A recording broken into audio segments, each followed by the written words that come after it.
live. Thank you. Good evening. Thank you everyone for joining us this evening for the October 25th School District 61 Board of Education meeting. Thank you so much for being here this evening. It is 7:30 and we will get started.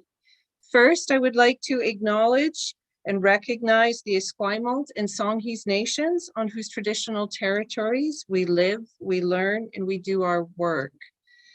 Next, I just want to acknowledge the people that we have around the table or on our Zoom screen this evening. First, we have our trustees. We have Trustee Jordan Waters. Maybe we can just get you all to wave or something. Trustee Ryan Painter, Trustee Tom Ferris, Trustee Angie Hensa, Trustee Nicole Duncan, and Trustee Elaine Leonard. We have regrets this evening from Trustee McNally and Trustee Painter. We hope they'll be able to join us soon. I know that they're having challenges with family at the moment, so thank you very much for sending your regrets. We also have in the room our interim superintendent, Deb Whitten, our secretary treasurer, Kim Morris, our interim deputy superintendent, Colin Roberts, I believe is here, but yeah, there he is. We have Associate Superintendent Harold Caldwell. We have Associate Secretary Treasurer Katrina Stride. We have Andy Canty, our Director of Information, Technology and Learning. And we also have with us Lisa McPhail, who is the Communications Manager. I could be wrong on your title, sorry, someone did not send that to me. We also have, I'm looking to see who I have missed. We also have Victoria Henley, who is our Recording Secretary. From our partner groups, we have Jane Massey. We also have Angela Carmichael. And we have from the Principals and Vice Principals Association, Wave, where are you? Oh, there we are, Connor, right? Excellent. And and Jeanette, I'm sorry, also in the corner there. And if I have missed, oh, Chris, I see you there from the GVTA too. Sorry, there are a lot of people joining us. Thank you, Superintendent. Who have I missed? We have Adisha from Mount Doug as our student rep. Yay, thank you very much. Excellent. Okay, thank you very much, everybody, for joining us and everybody out there. I also want to let you know we will have an opportunity for questions later in the meeting. You can email your questions to questionperiod@schooldistrict61.bc.ca. I think I have covered all of the housekeeping. If I have missed something, somebody please advise me. Thank you very much. All right, so our first order of business is the approval of the agenda. Do I have a mover and a seconder? Trustee Waters and Trustee Duncan, thank you. I'd like to move an amendment or 5. Yeah, actually. Thank you, Trustee Waters. These are all in relation to the motion that the board passed at our September 27th board meeting, which is a change to our standing committee bylaws. So I circulated all the motions when I saw the agenda come out without them on Thursday. I can read them in if you would like, or I can wait. My hope is that we can consider them under E2F. Under the Secretary Treasurer's report.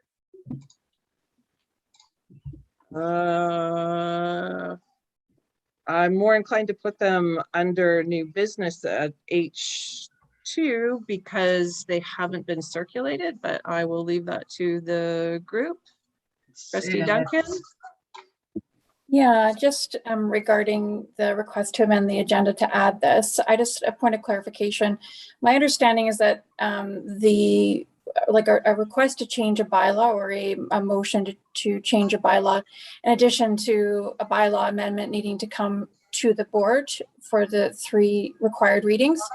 My understanding is that the amendments would should have gone back through the appropriate standing committee. So in this case, ops, according to bylaw 9010, I think it is, or 9020, I'd have to double check, but that I thought would be the appropriate route, would be for them to come back through ops and for ops to consider the needed amendments, and then it to come back to the board after going to ops. So I wondered if we get some clarification on process here. Perhaps you might want to see if we have a seconder before you go any further. Okay, Trustee Leonard, are you seconding? Yep, and then I'd like to speak to the motion, please. Okay, I would just like to seek the clarification on that. I do, or we can wait to do that at the time, but I do believe that Trustee Duncan is correct that there is one step in this process that has to occur where this has to go vetted through committee, where people can have say on the wording, etc., as well as confirm the legalities of this. So regardless, I think what we are talking about right now is whether or where to put this on the agenda. Okay, so at the moment, I think that I would like to get through our other business first and do this at 8. Chair, my motion is to add it at E2F. All right, It's been so the moved and discussion. seconded. Okay, all those in favor? All those opposed? Okay, the motion carries. Just one sec, let me find F.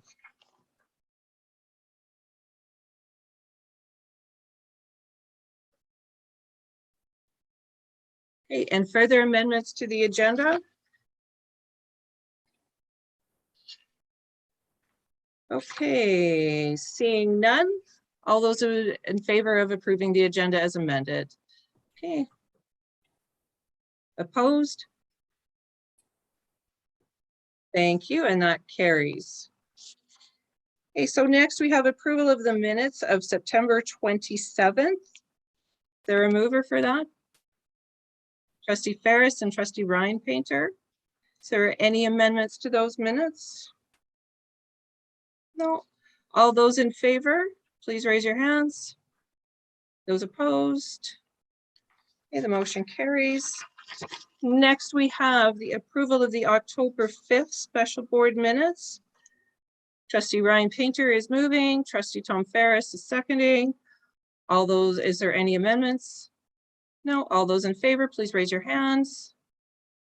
Thank you, and that one is carried. Is there any business arising from the minutes? Trustee Waters. Just wanted to note that at our last meeting, there was some discussion around the motion that was under, it was H1A in our last agenda. There's some discussion about the recommendations we received from the governance consultants on our processes. Like there was a significant concern raised about whether the interpretation was correct or not correct around the voting structure proposed in the motion. So I just wanted to thank Trustee Hensa for seeking formal clarification with the consultants, and just wanted to make sure that we shared that information with our stakeholders as well. We want to make sure that it's very clear that the advice that we sought was that for all trustees to participate at standing committees and hear the same information together, ask questions, seek clarification, and hopefully arrive at consensus. And if consensus isn't possible, then the advice was for all trustees to be able to vote. Thank you. Trustee Duncan? Yeah, thank you, Chair. I had two pieces of business arising. The first one was around some of the discussion and correspondence that we had.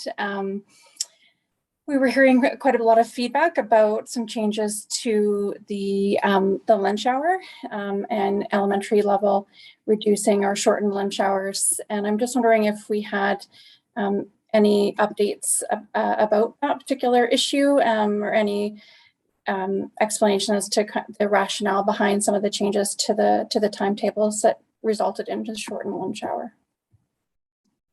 Thank you. Interim Superintendent, do you have any comments to that?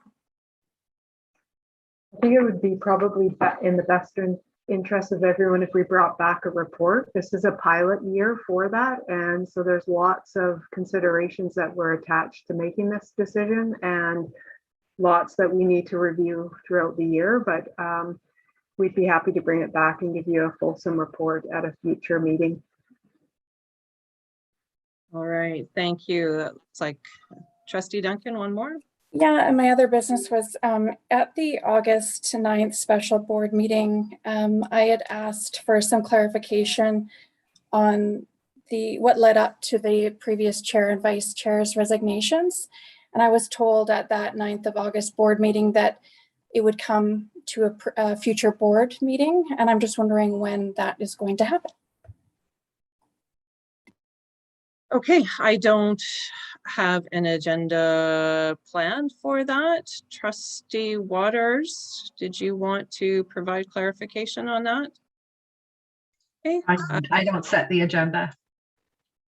all right. We will invite Trustee Waters to the next board meeting then to address that. Does that suit your needs, Trustee Duncan? Yeah, I just really just any kind of updates so that we're not relying on social media posts or articles in the press would be great. Thank you.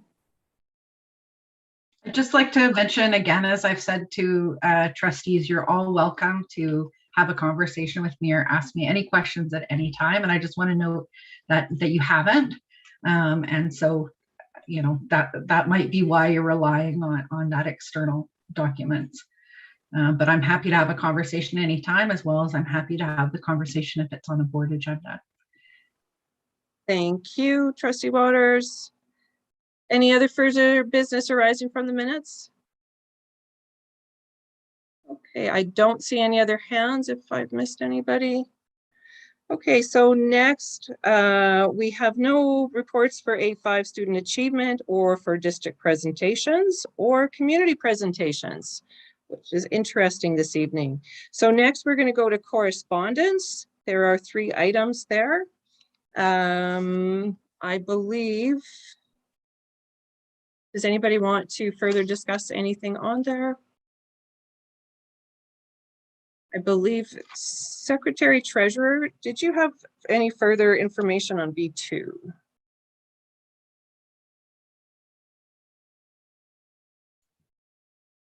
No, I don't. I believe that you spoke to the individual verbally, and I did as well, and advised the person of the upcoming consultation date, and that we would be working closely with Rose Gardens in terms of an opportunity with the architect as well.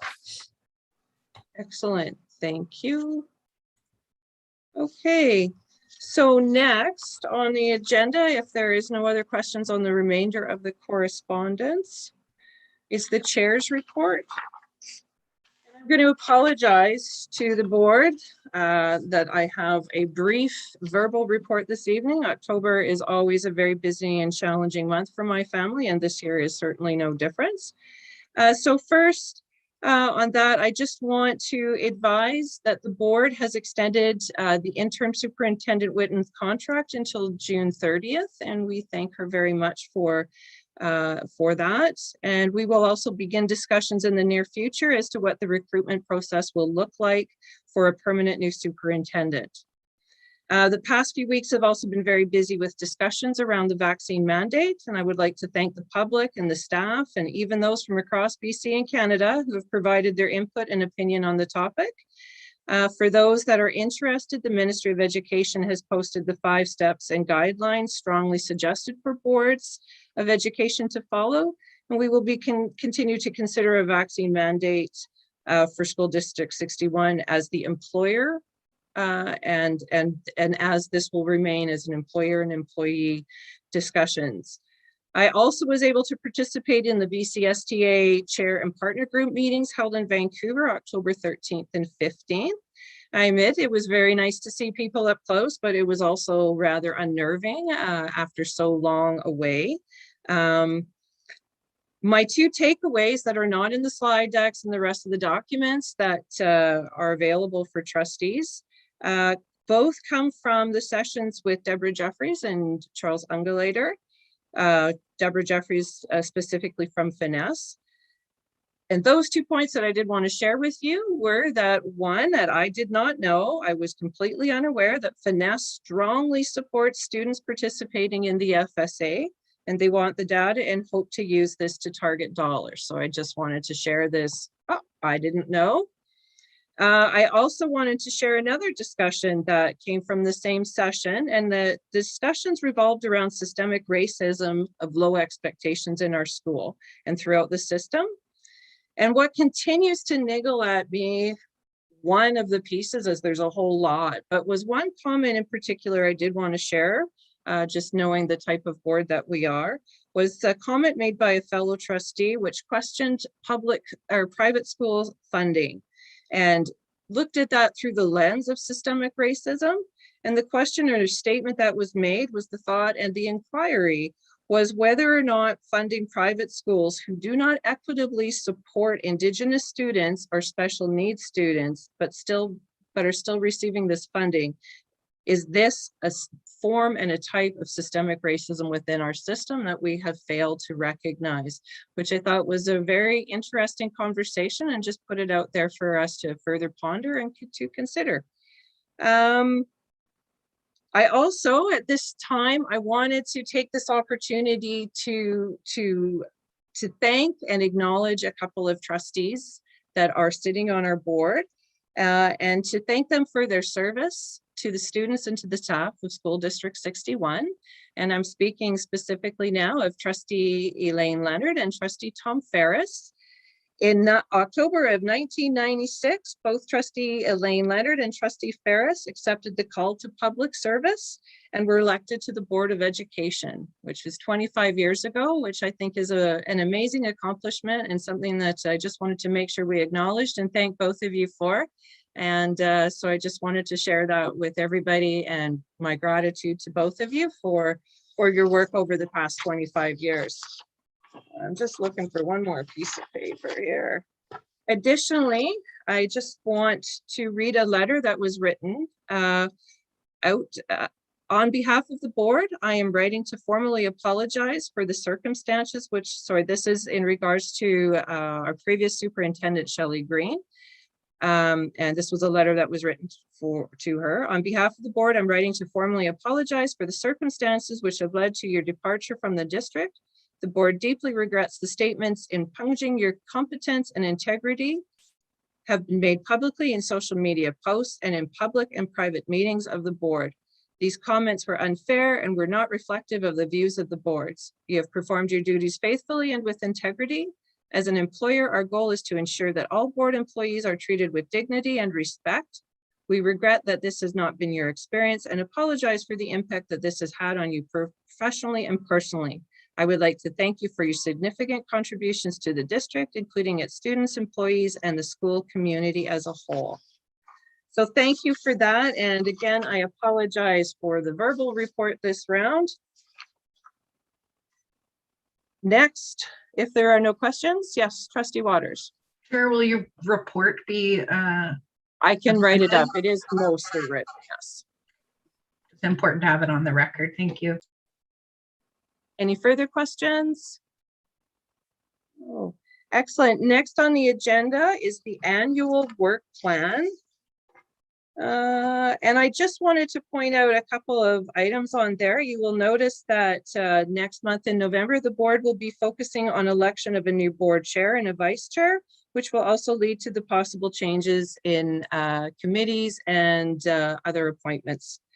Also, the public partners will be interested to note the budget updates and reports that we will endeavor to prepare and bring forward.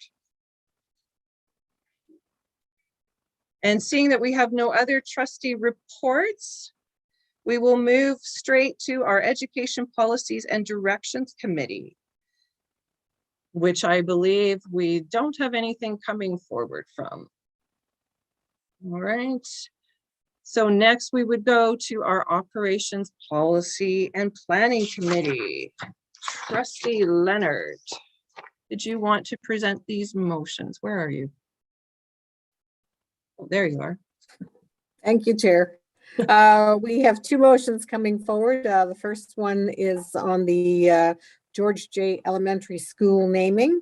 Trustee Hensa brought this forward to the operations meeting. She sits on the committee, and this was the recommendation that she brought forward along with a fulsome report. Thank you. So the motion, did you want to read that in? Sure. Or that the- actually, before you do that, I'm sorry. I would like to ask any of the partner groups, did you want to comment on this before we move the motion? I would. Thank you, Chair. So I can speak for the George J. Parent Advisory Council, as we did. I sit on that committee as well. And so each month I would bring a very full report to the PAC at George J. And I would give a synopsis of our speakers and what our committee was doing and the conversations that we were having. And they voted 82% to change the name. So the parents have spoken at George J. and they got behind this name change. And so we do urge the trustees to pass this motion. And on a VC PAC level, we have gotten several letters of support from other elementary schools and middle schools in the district who see what we're trying to do with this name change, and just wanted to lend their support and let the board know. And so those letters were also passed on to our committee. And I do thank everybody on the committee. It was and is continuing to be a very emotional and very important conversation we're having. So thank you. Thank you, President Carmichael. And I'm sorry for that interruption, Trustee Leonard. Go ahead. No problems. That the Board of Education of SD61 Greater Victoria rename George J. Elementary School as per policy and regulation 1421 in any applicable legislation, and further that the Board of Education of SD61 Greater Victoria task the George J. Naming Ad Hoc Committee to make a recommendation to the board for the new name of the school. Thank you very much. Is there any discussion on this motion? Trustee Waters. I just want to recognize and thank the generations of parents that have been bringing this forward. I know it's been a discussion over many decades, and you know, Angela, thank you so much for championing it most recently. You know, as a parent myself, I can only imagine of all the things that you have to, you know, bring forward, you know, the name of your school. I mean, it's foundational, and you know, so much energy has brought this forward, and so much concern for making sure that our schools are inclusive and that our schools reflect, you know, our desire to make sure that every single student feels welcome and valued when they walk in those doors. So I'm very excited that this board is finally moving forward, and look forward to hearing the names brought forward from the school community. Okay, thank you. Trustee Painter, Ryan Painter. Thank you, Chair. I want to offer thanks to Trustee Hensa, who has, I know, put a lot of her heart and soul into this committee and into this work. And as well, also offer thanks to VCPAC President Carmichael for really leading the charge on this most recent iteration of the push for a change. I think we're in a really interesting time in history where there are schools, not just here, not just on the island, but province-wide, that are being looked at to have name changes. We are reconciling with a very, very challenging and in many cases a racist past. And I think it's important that as we take these steps forward to look at reconciling with that past, we really do include the broad community consultation piece. And I recognize that we have heard from people who do not want this change to happen. Change is hard, change is challenging. It causes people to need to think about their own place in society. And it is discomforting to think that change is happening and it's not necessarily what you would desire. But I do believe in this instance, certainly the desire for change is overwhelming in the community. It's overwhelming in the district. And I have had some very emotional conversations. VCPAC Chair Carmichael is absolutely right. I've had some very emotional conversations with members of the community who do have a link and a history with this, and it hurts. And so I know that this will be a very positive move to the future. And I really look forward to the names that are brought forward. I think it's going to be extremely full. It's going to be full of hope. It's going to be a new, exciting new future for this school, for this whole community, and for our district. So I really do appreciate the school community, the committee that looked at this, trustees who have brought their own thoughts and opinions, and really the entire school community of SD61 for bringing their passion to this, their thoughts, their opinions, even if they were contrary to this.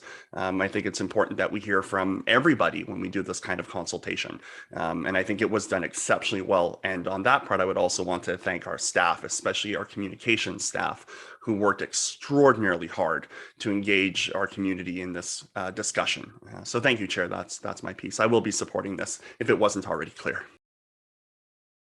All right, thank you. Now, is that the student with your hand up? Yeah, just wanted to make a quick comment on, thank you, Chair. Just wanted to make a quick comment on what Mr. Ryan Painter was saying. I definitely agree that, especially in the current climate we are, not just in our school district, but in the world as a whole, I think it's very important that we do get involvement from every member of our community. We have to make sure that we're connecting all of our ideas and remaining as a unison group when we do things as important as this. And I also agree that although change is hard in our day and age, I personally believe that it is necessary, and I think a lot of my fellow students also agree. So we're definitely in favor of what's going on right now, and we'd like to thank you personally. Thank you very much. Obviously, we're very grateful for the work that's happened on this committee. There are no further comments or thanks, I would call that question. Everybody in favor of this motion, please raise your hands. Thank you. Those opposed? The motion carries.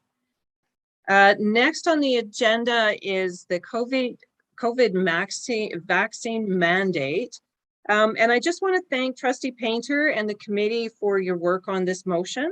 However, as we are all aware, this is an employer and an employee relationship matter, and therefore these discussions are best held in camera and are occurring in that arena. While I understand that some parents want this reassurance right away, I understand your heightened level of anxiety. The responsible and respectful way as an employer to proceed is through proper data collection and for processes determined by the employer through discussions with employer groups and the established processes and structures. So with that, I am going to pass this to Trustee Ryan Painter to Thank you, Chair. Given the updates that we have received and given your report on this, Chair, I move that this motion be tabled indefinitely. Thank you very much. Excuse me, Chair. Trustee Leonard. I wasn't sure where you were going with this, but I will recuse myself from this vote as I have a potential conflict. Thank you. Yeah. Thank you. And I believe Trustee Ferris is also doing the same. And thank you very much for being open and honest about that and totally transparent. So that being said,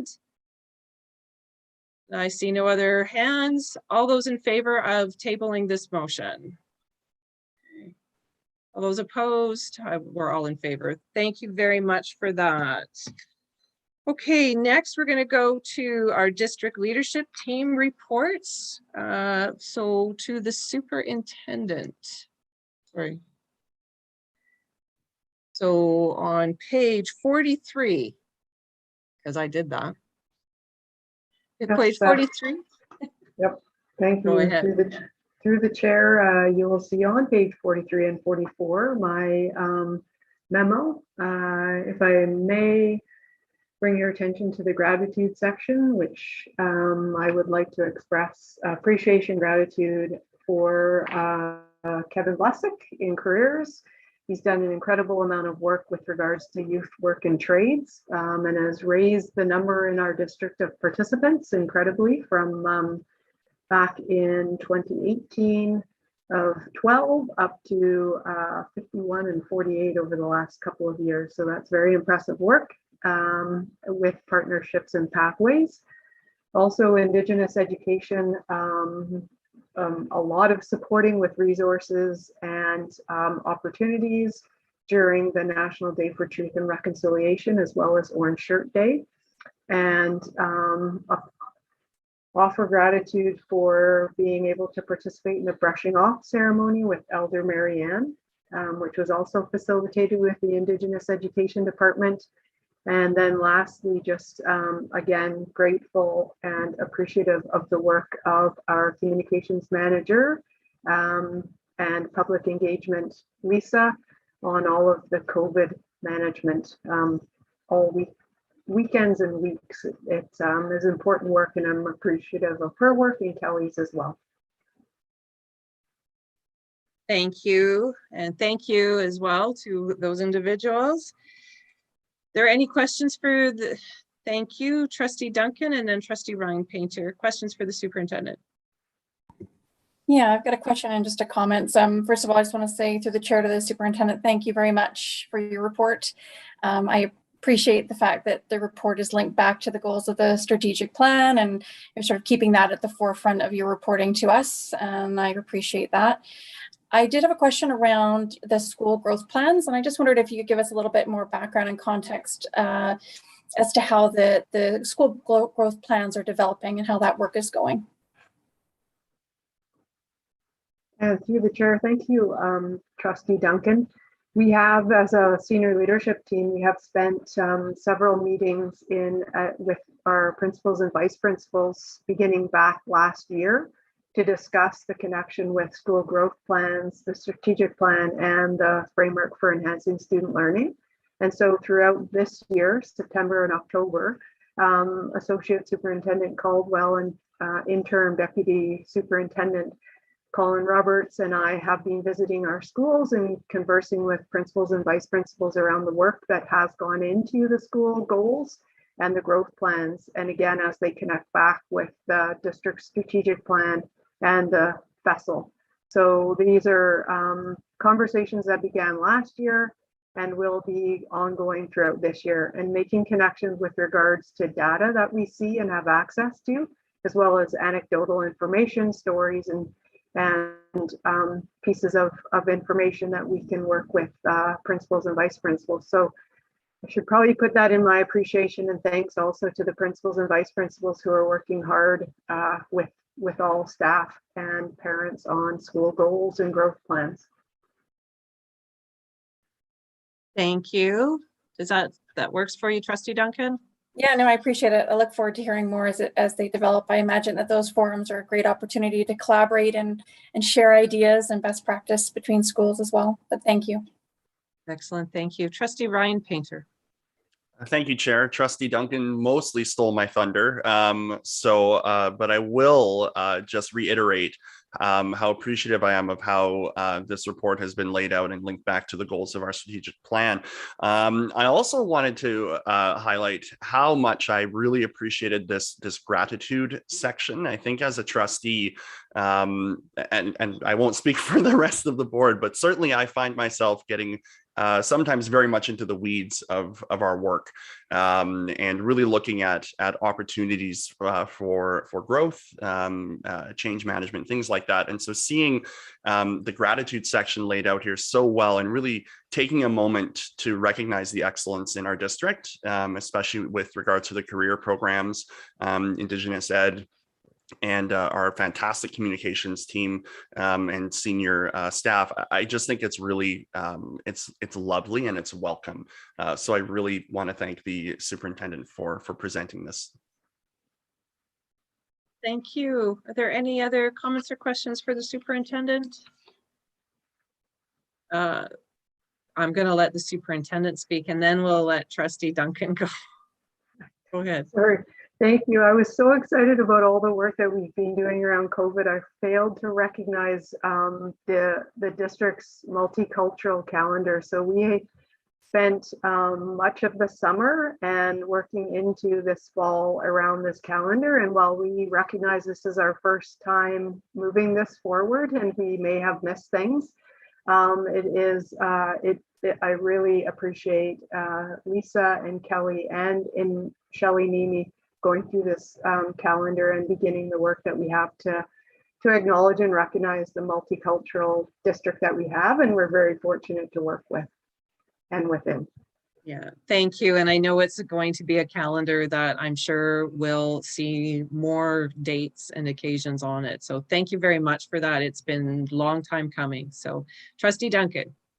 I was actually just going to say big shout out to everybody that worked on the multicultural calendar. I'm going through it. It's taking me some time to get through it, but really appreciate that work. And I would encourage everybody to have a look. And I'm schooling myself on dates that I was not aware were of importance to other folks. So thank you for the work. Excellent. Thank you. Okay, so can I have a mover and a seconder? Thank you, Trustee Ryan Painter, Trustee Tom Ferris for the Superintendent's report. So the motion is that the Board of Education of School District 61, Greater Victoria, receive the Superintendent's report as presented. All those in favor, raise your hands. Opposed? Thank you very much, and that's carried. So next we're going to go to the Secretary Treasurer's report, which is on page 46. Thank you, Chair. In my report, I'm reporting out on the budget development process, as well as the Cedar Hill Middle School seismic replacement project, for which our design phase has begun.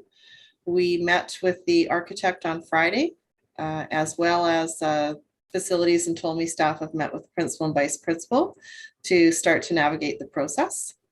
Just a reminder that we have a virtual information session mid-November, as well as a survey coming out after that, and a summary engagement report coming to the board in January.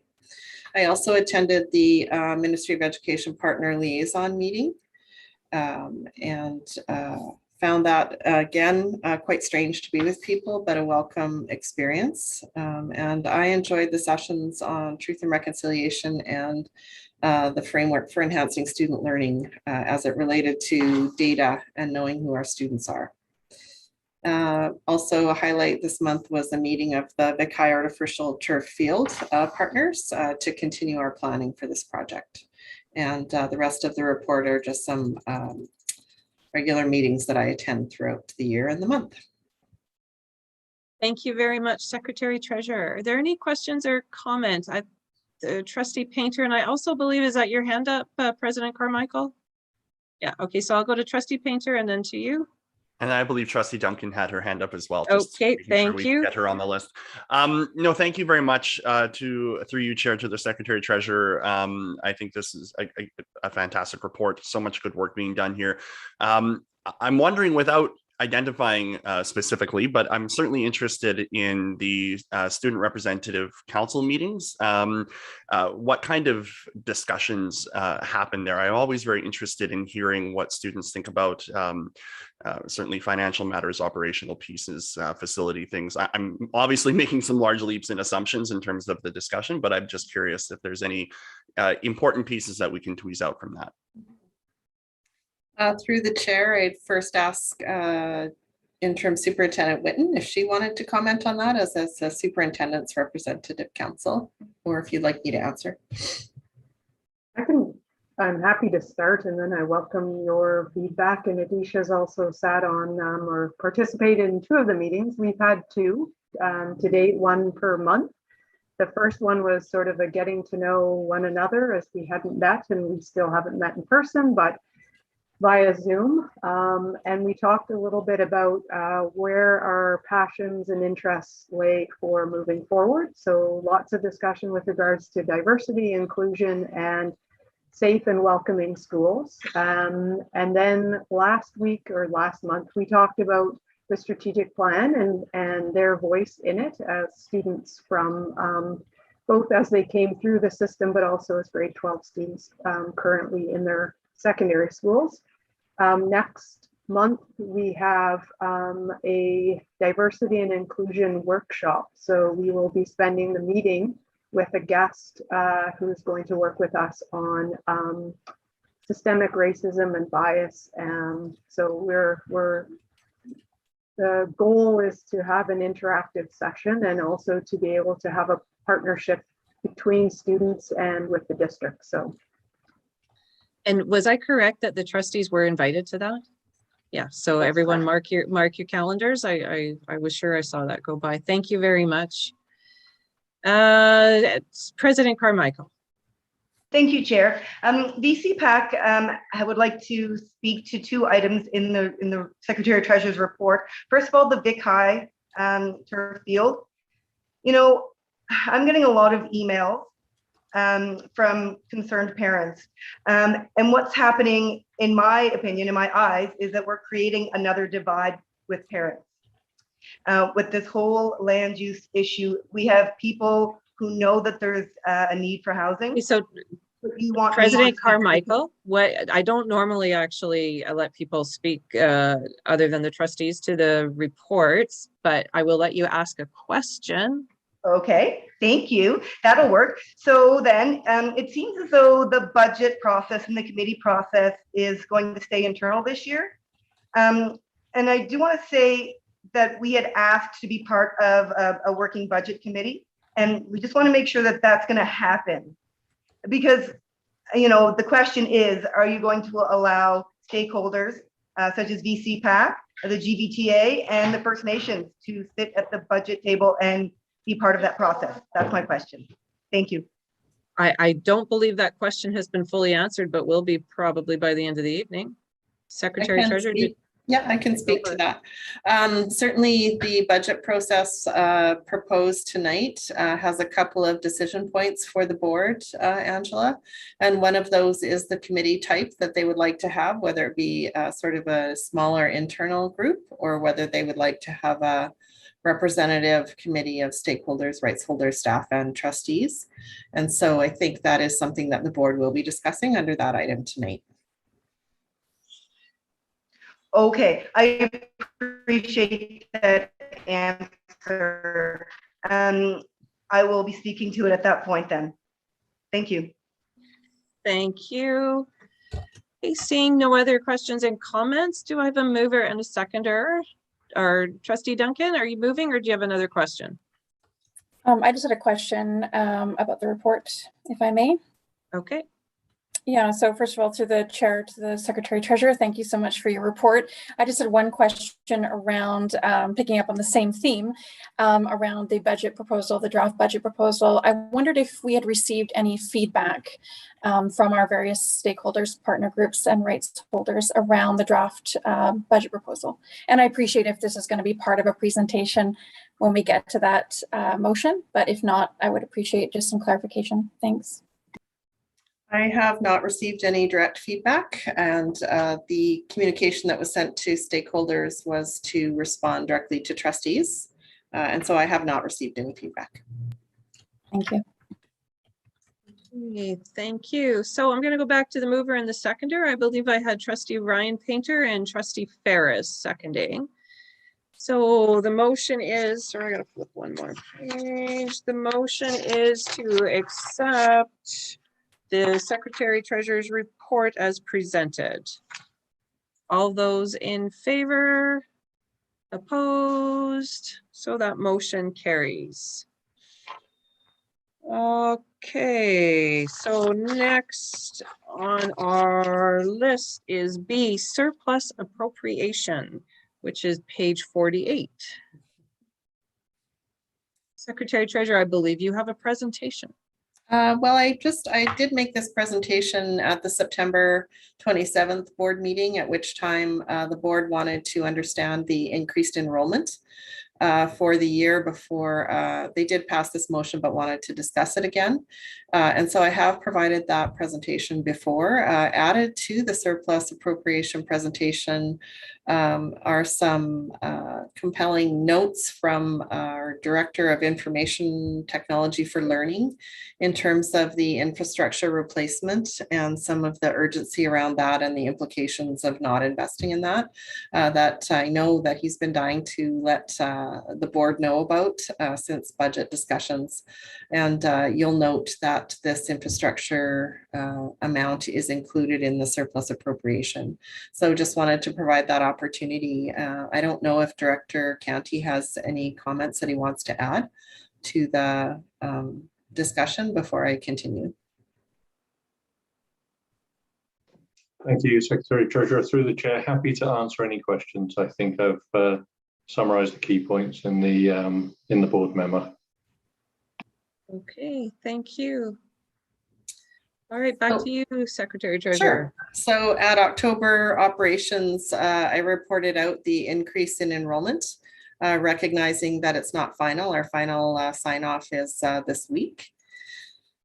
We are up 484 students, FTE from spring 2021, and we are up 455 FTE from September 2020 last year. Our head count is up 356 students from what we were predicting this past spring.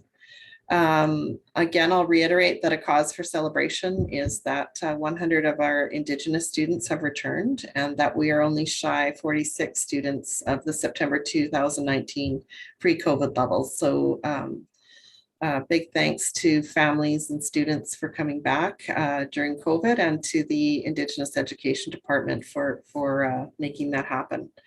Our diverse students, level 1, 2, 3, are up 53 from spring and up 43 from the previous year.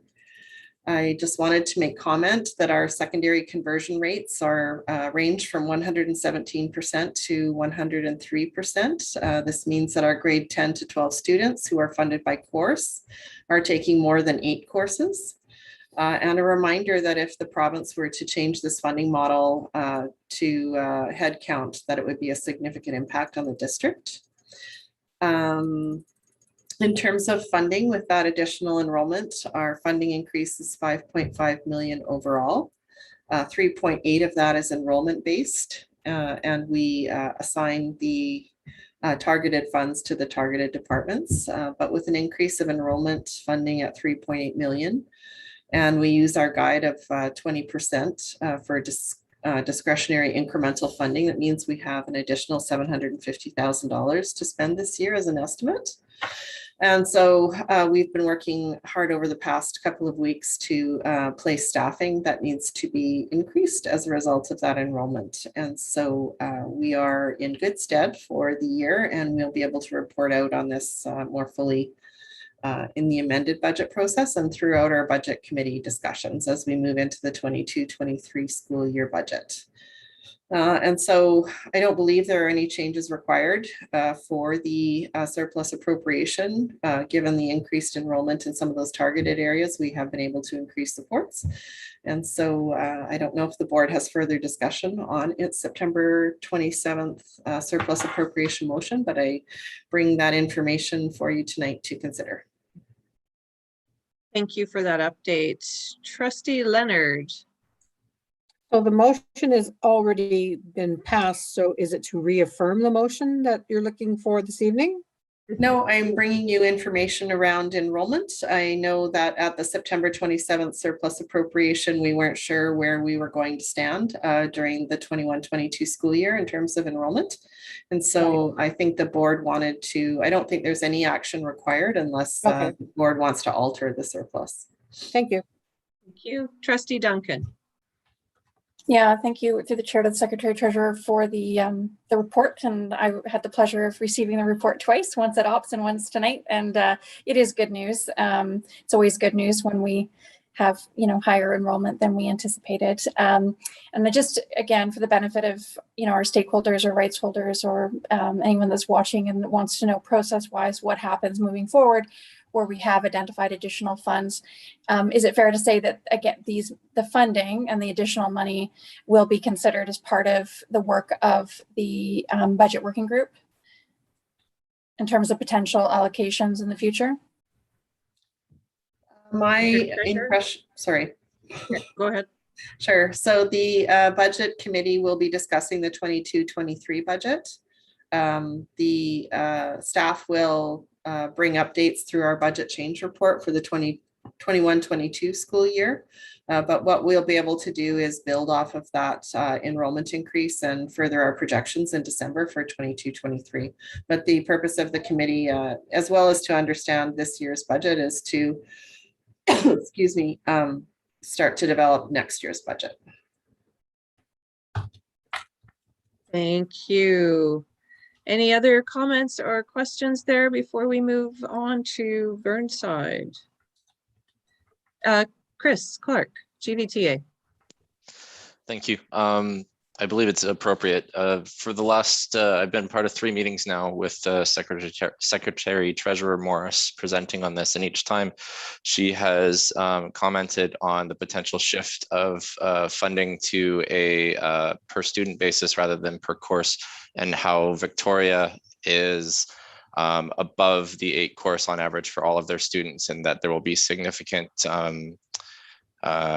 losses to programming potentially and to employment if that goes through. And I'm wondering if there has been any plan by the trustees or senior administration to advocate for maintaining that funds. What is being done to try and protect those funds in regards to the ministry?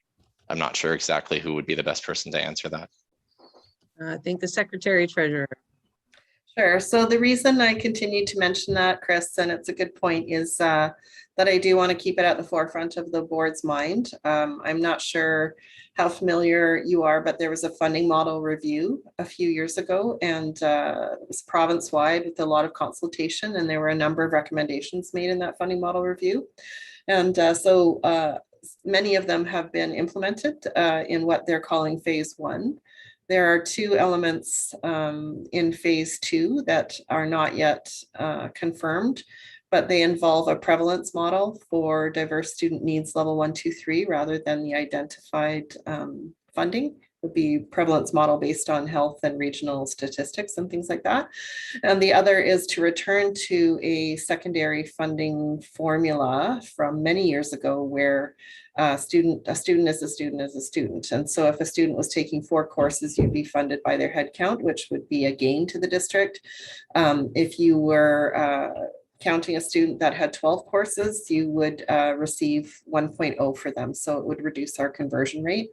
And that is about a $3 million impact to School District 61. So I continue to bring it up just to keep it at the forefront of our minds.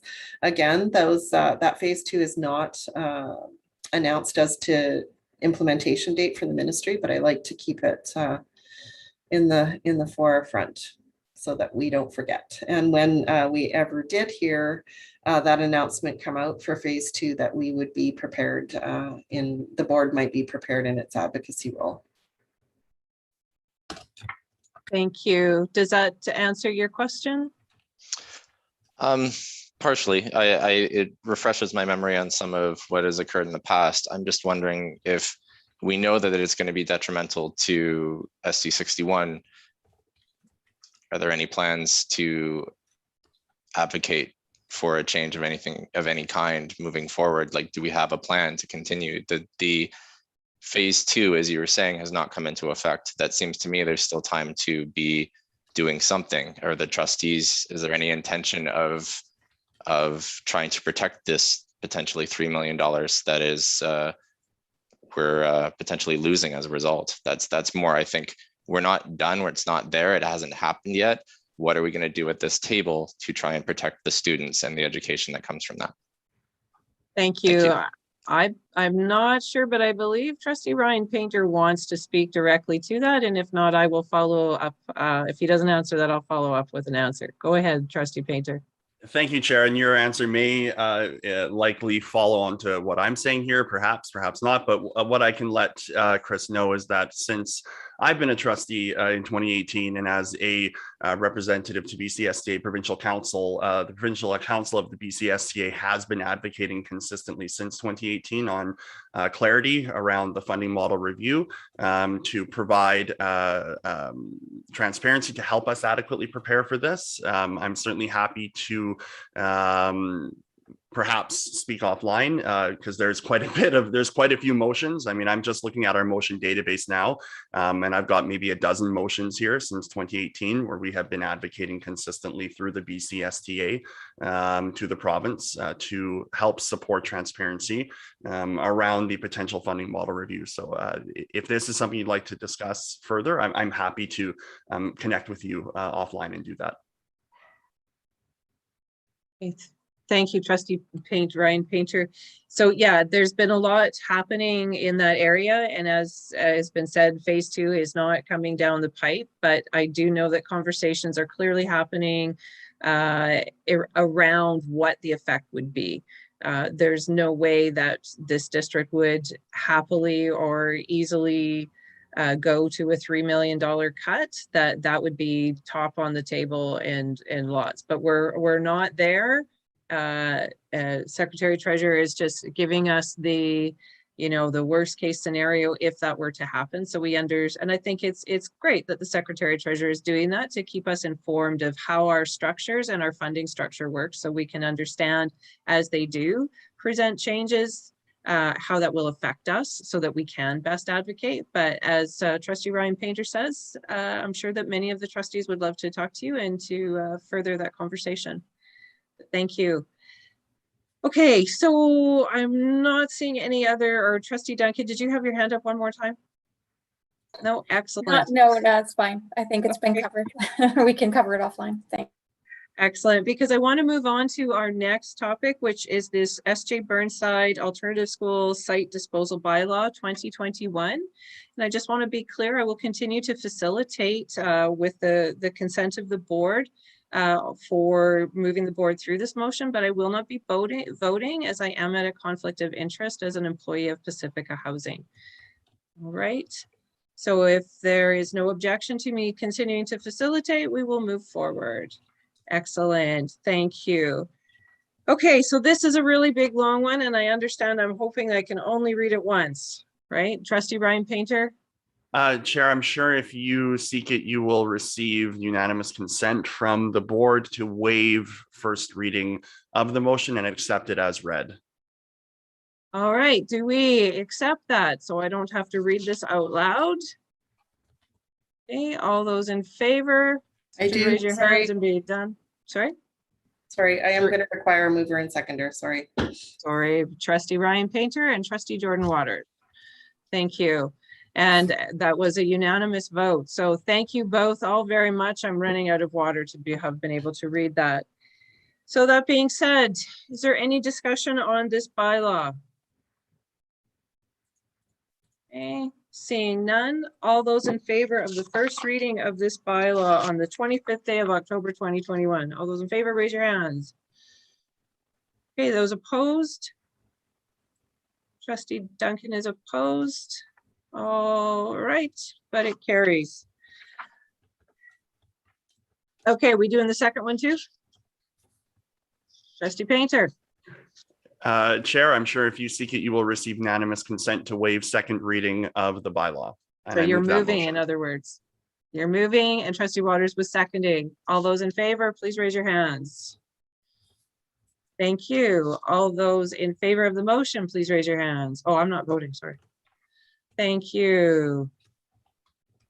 Did you hear me? All those in favor of the motion?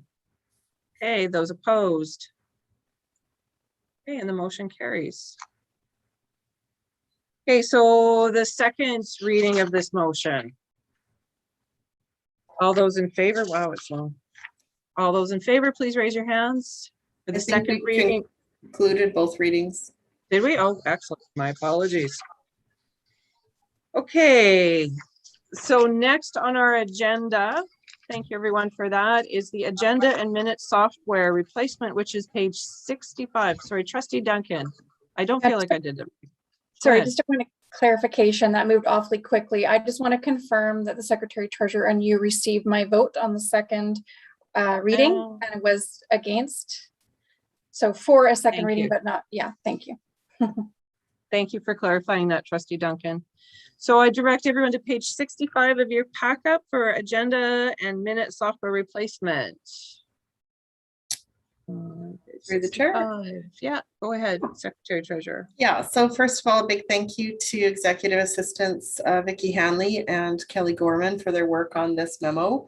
As we know, eScribe has been discontinued in School District 61, and that was our agendas and minutes software.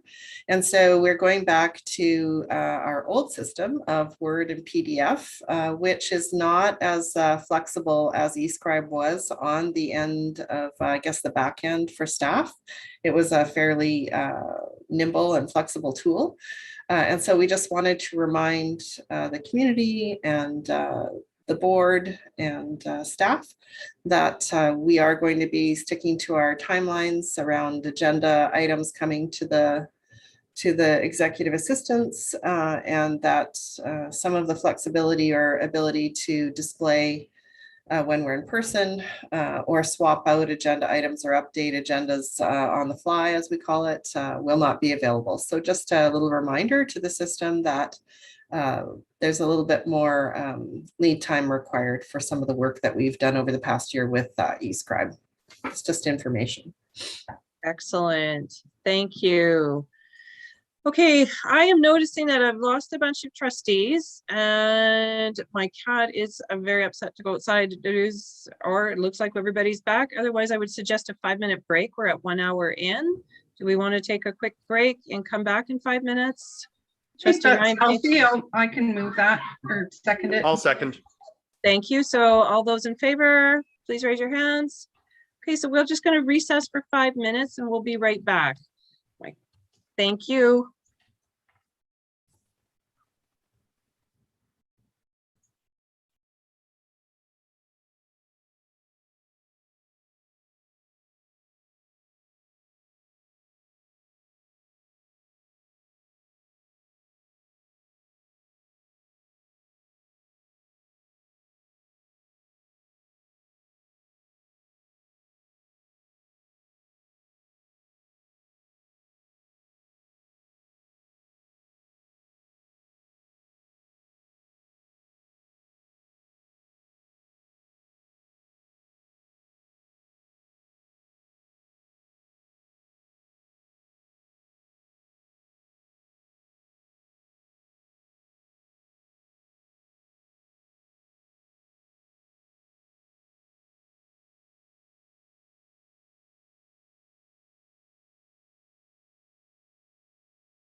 All right, I'm just giving everybody a 1-minute warning.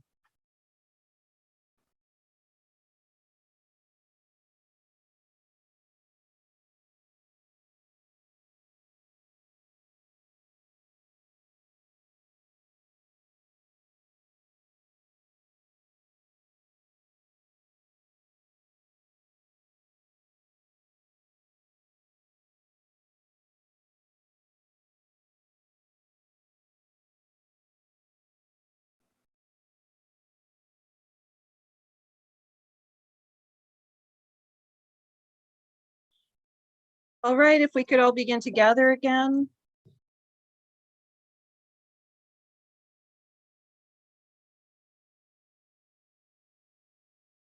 Oh, Lisa.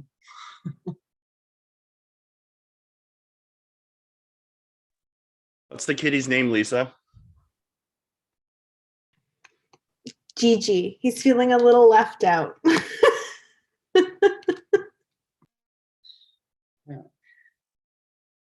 In a moment, I may yet have to run and let mine back in. She's not cooperating on the 5-minute schedule. Excellent. All right. Well, we just have a couple more. I think most of us are here. Thank you, everyone, for a quick break and for taking the time just to shake it out and focus again.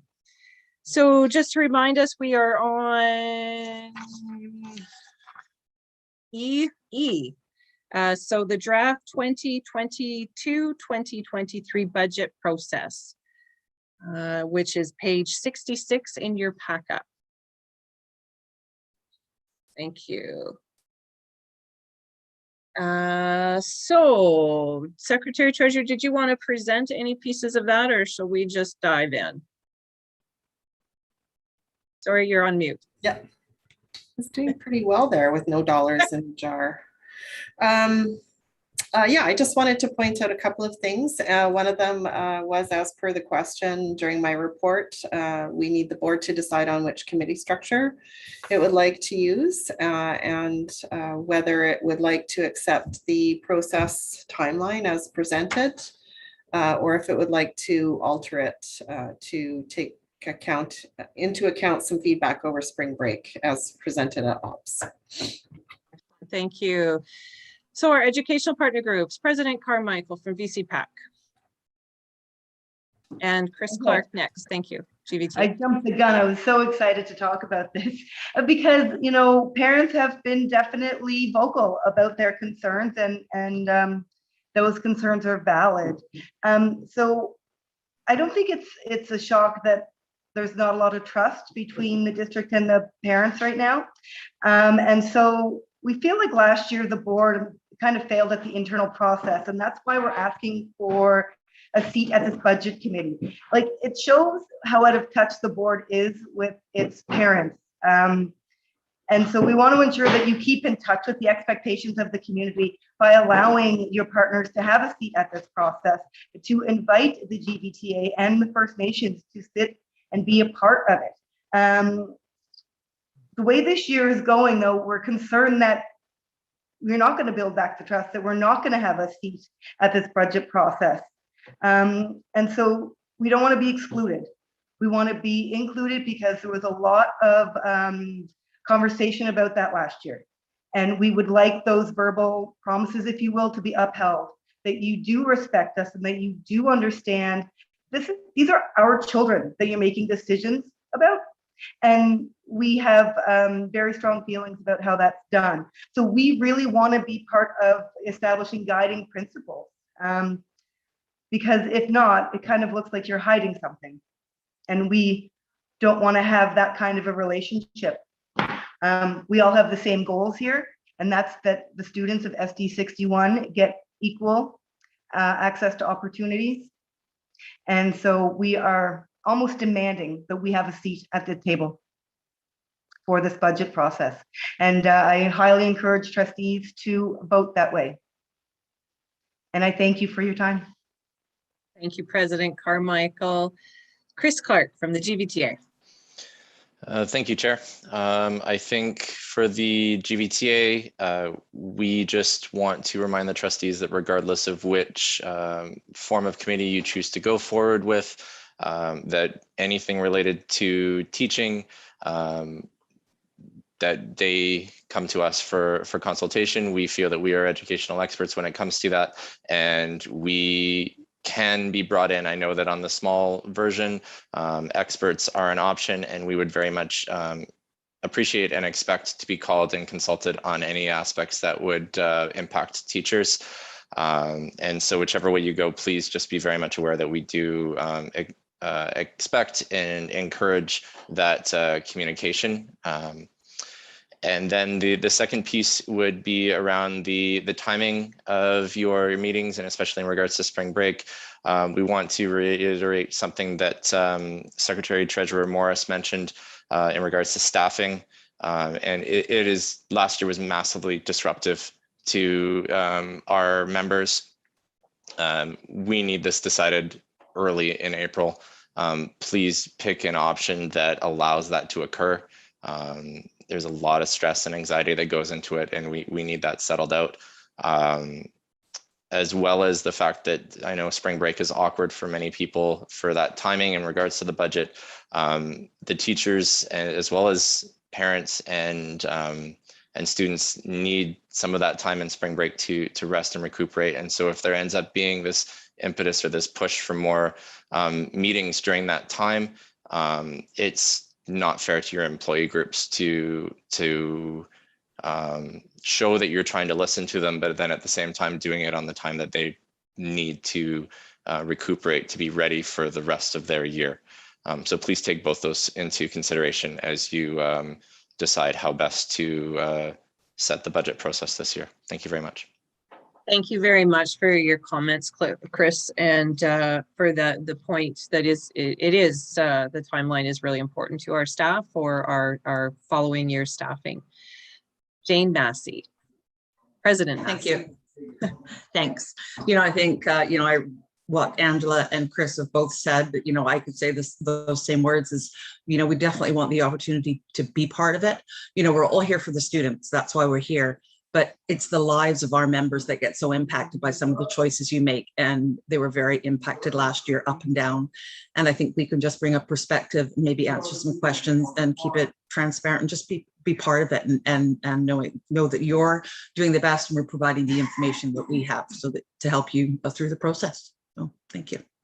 Thank you. A huge thank you to all of our partner groups for what is very clear is an interest to work together collaboratively for the best interest of our students. I really appreciate your comments, especially in light of last year and the challenges that they presented to each of your groups and members, as well as to our parents and to each of us. So thank you all very much for those comments. So further comments from trustees on this, any part of the document. The motion that is being recommended is that the Board of Education of School District 61 Greater Victoria approve the budget process as presented. Trustee, just before I want to go to Secretary Treasurer Morris first moment. Just to, so if you were to accept the timeline, that motion works. Otherwise, we do need you to make a decision about the committee. Right. So trustee, so right now I believe we're just speaking about the timeline and the process and the vision and guiding principles. So trustee, I have trustee Ryan Painter, trustee Waters, trustee Duncan. Was there anybody else? No. Okay, trustee Ryan Painter.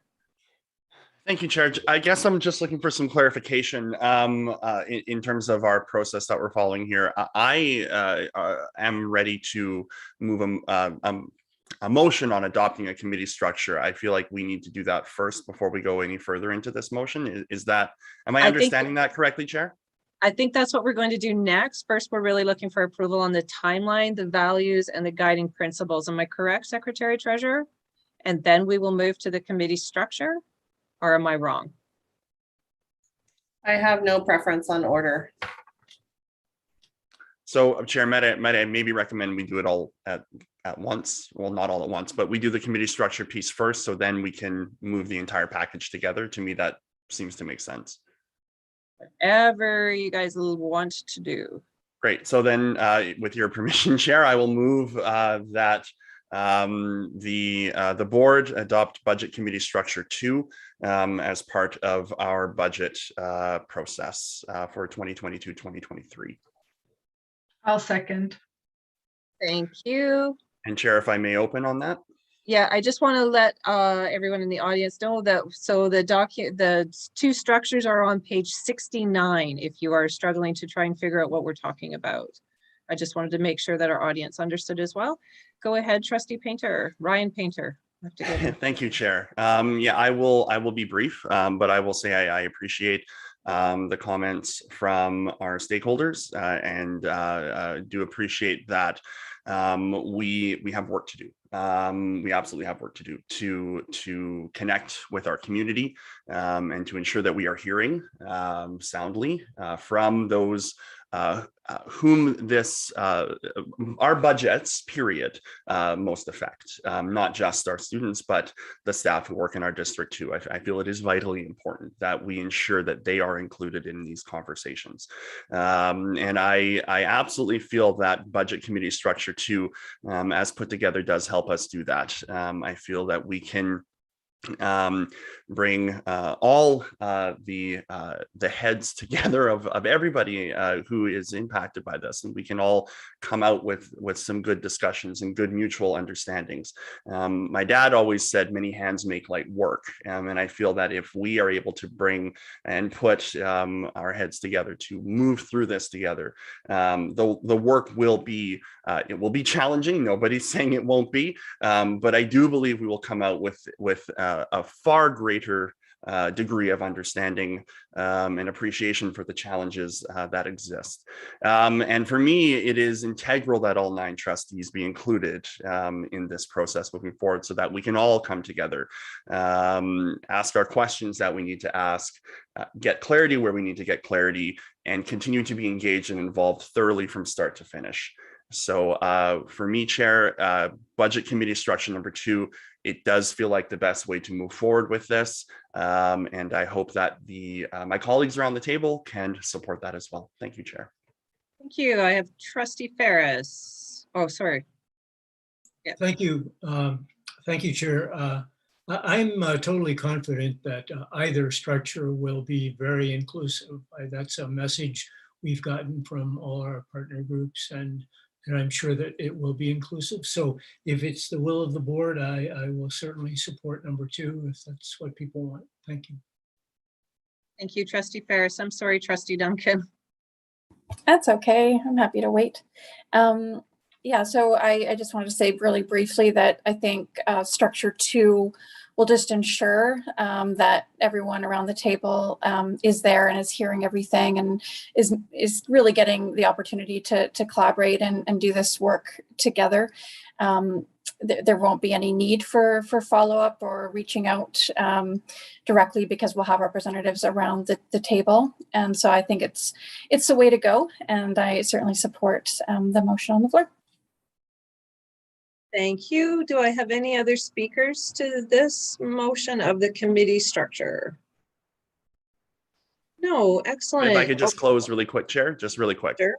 I just want to thank staff for helping us work through these 2 options. When trying to build out this plan, it was extraordinarily helpful to see these 2 side by side, discuss the positives and negatives amongst us, and understand the values of each of them.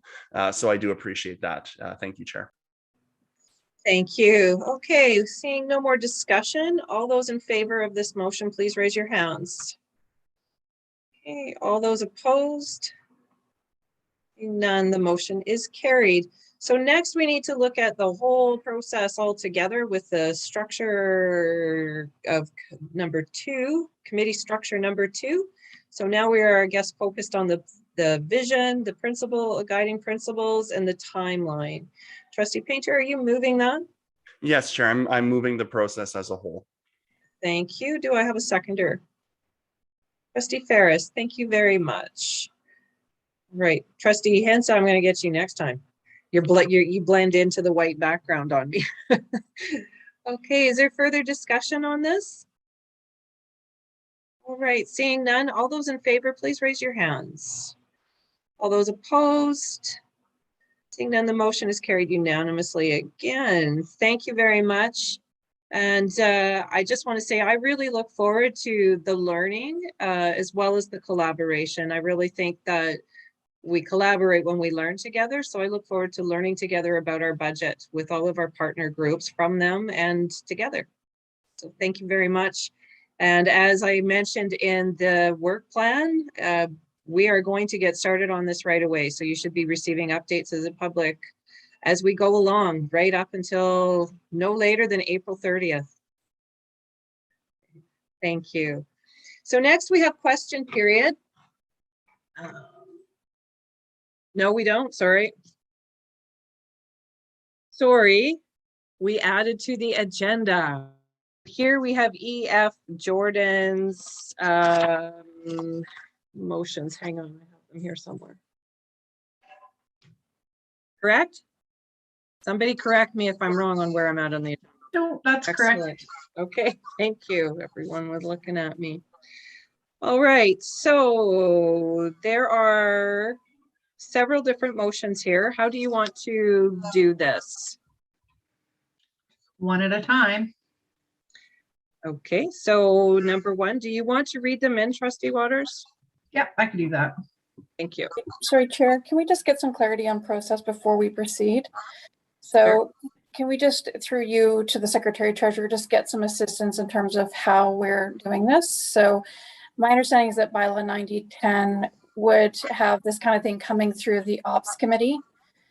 And so it's kind of been a bit of an awkward process to date. And I'm wondering whether or not through the chair to the Secretary Treasurer, this really needs to be coming back through Ops as in the form of bylaws. Secretary Treasurer, you have a comment? I believe it's paragraph 1, and that's, well, let me just grab it to make it easier on you, Secretary Treasurer. Thank you. So it's bylaw 9010, bylaws of the board, and really we're just looking for some clarity around paragraph 1.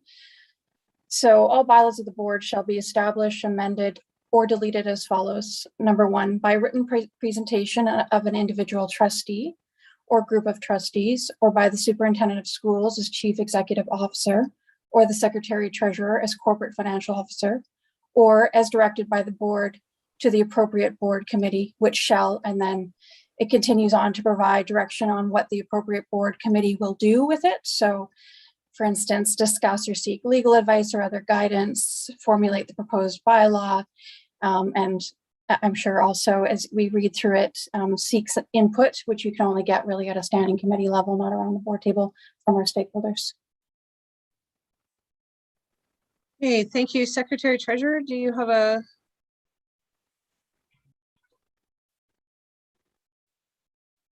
I think you're on mute. Sorry. Yes, so the policy does say that the board will direct to the appropriate board committee. However, the board did pass this motion on its own on September 27th. So I think it really is up to the assembly what they do. They may wish to send it to ops and then back to the board, but given that it was passed by the board on September 27th, you may wish to consider it tonight.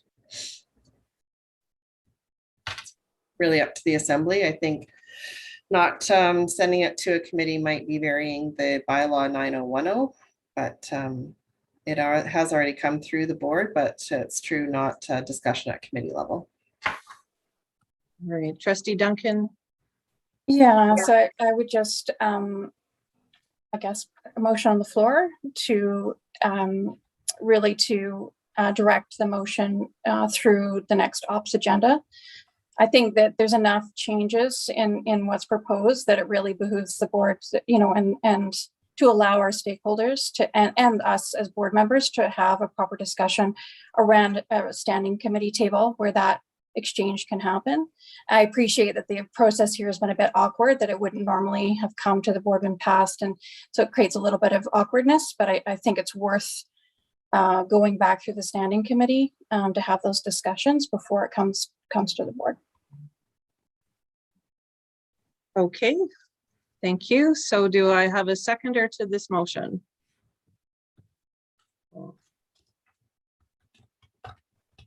which is to table.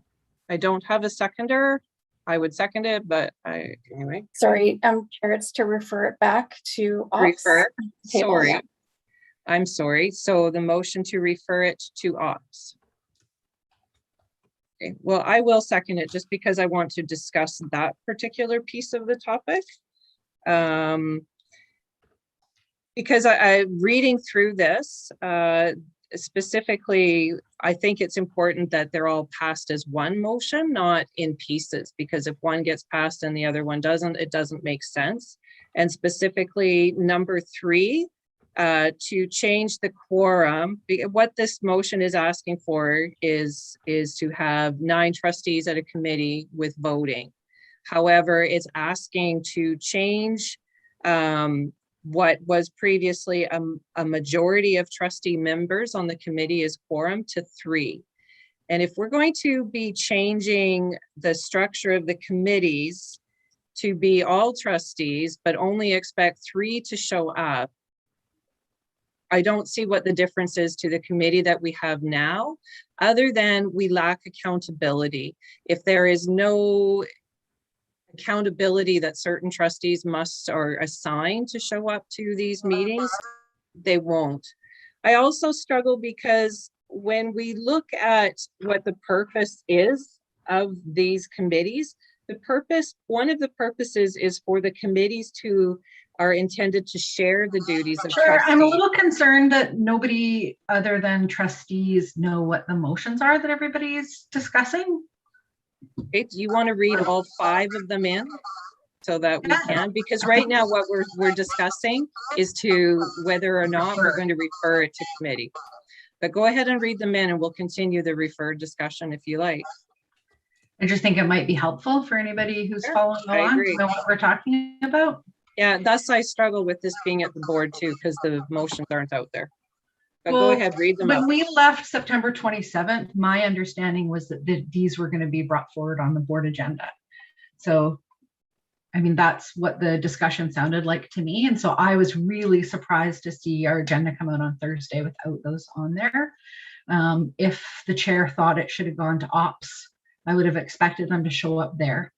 Because once the board passes the motion, it belongs to the assembly, not to me as the original mover or a seconder, right? It belonged to the board. And so the chair is responsible for finding the place for it on the agenda. So I'm not sure how this was supposed to move forward. If was it just going to come forward sometime? I'm not sure. So this is what I did. It's actually very simple because all we're doing is changing the voting members of the committee. So the first motion is with regard to amending board bylaw 9130.1. This is the Ed Policy and Directions Committee bylaw as noted in the September 27th motion. By striking the text in item number 1 and replacing it with all trustees may participate as voting members of the committee. The second motion is for 9130.2, which is for the ops committee. And again, striking number 1 and replacing all trustees may participate as voting members of the committee. So moving it from 4 members to all trustees as voting members. And finally, number 3 is to amend board bylaw 9130 standing committees as per the September 27th motion by striking point number 3 and further amend the bylaw. And so number 3 is saying that the chair is an ex officio member, so strike that. And further amend the bylaw by replacing the text in point number 4 with a quorum is 3 trustees. I heard in the debate that there was concern about that, which is why I lowered that. I would support 5. I think that's fine. And then the final motion was to, or maybe not the final, but the other one is to direct the superintendent to bring forward the September 27th motion to the next board so that the idea is that it was temporary. That's what was built into the September 27th motion. So the superintendent could bring it forward to the next board October 15th. That's elected October 15th, 2022. So they can decide if they want to go forward with that or move it back. So those are the motions. And then there's another to agree to conduct the 3rd reading by poll vote so that the bylaw amendments are in place so that we can have all 9 trustees able to participate as voting members of standing committees starting on November 1st, which is what the board set out to do on September 27th. Okay, so we are discussing whether or not the motion to refer this to the Ops Committee.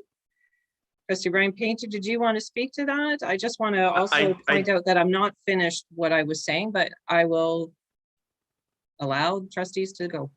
So Chair, I'm more than happy for you to finish, but I also wanted to recommend or suggest that because we've moved into motion debate, maybe we show a little bit of flexibility and allow Chair Carmichael and our other stakeholders to speak, just because I think we've moved into the discussion side already. So I'll cede my time if you want to finish, and then perhaps stakeholders can weigh in as well, and then I'm happy to reclaim my time. Excellent, thank you. So I just wanted to speak to where I'm concerned this is not going through committee. One is the public hasn't had a lot of opportunity to look at that. I also think it's really important that the standing committees do that work, and that they are intended to share the work of the board amongst all trustees. They're intended to provide a less formal environment for discussions and the inclusion of public. And to ensure that those voices are heard in the discussions. It's also for trustees to provide information on reports before final presentations to the board. And I guess I find myself challenged with understanding the purpose and the effectiveness of the value of doing this, especially with this 3 trustees as a quorum. I don't see it just doesn't make any sense to me why we would have 9 trustees with only 3 to a quorum. The previous line is must be a majority of trustees. I'll finish first, please, Trustee Waters. So I think it's really important that we note that if we're going to do this, that it is a majority of trustees that are required to show up and to do this work. But I guess what I'm even more challenged with is if we create standing committees that are 9 trustees with voting, really feels and sounds like a board meeting. And when I look back on other opportunities that I've had with parliamentarians. Chair, can you speak to the motion to refer? I am speaking to the motion to refer. Thank you. Because when I have learned from parliamentarians, if it walks like a duck and it talks like a duck, regardless if you want to call it a goose, it's still a duck. So for me, I'm looking for more legal opinion or parliamentarian opinion on whether or not what we're doing is actually creating 3 board meetings and we're eliminating standing committees. I'm concerned with that because I want to ensure that the public is going to be able to speak. I struggle with believing that 9 trustees a year in an election year are going to provide more opportunity for the public to speak. So those are some of my reasons that, and I just don't understand how this is supporting student success. But so on that, I am not going to support, I support referring this to the standing committee. Trustee Waters. So the board passed a motion to amend these bylaws on September 27th, and it did also go through ops.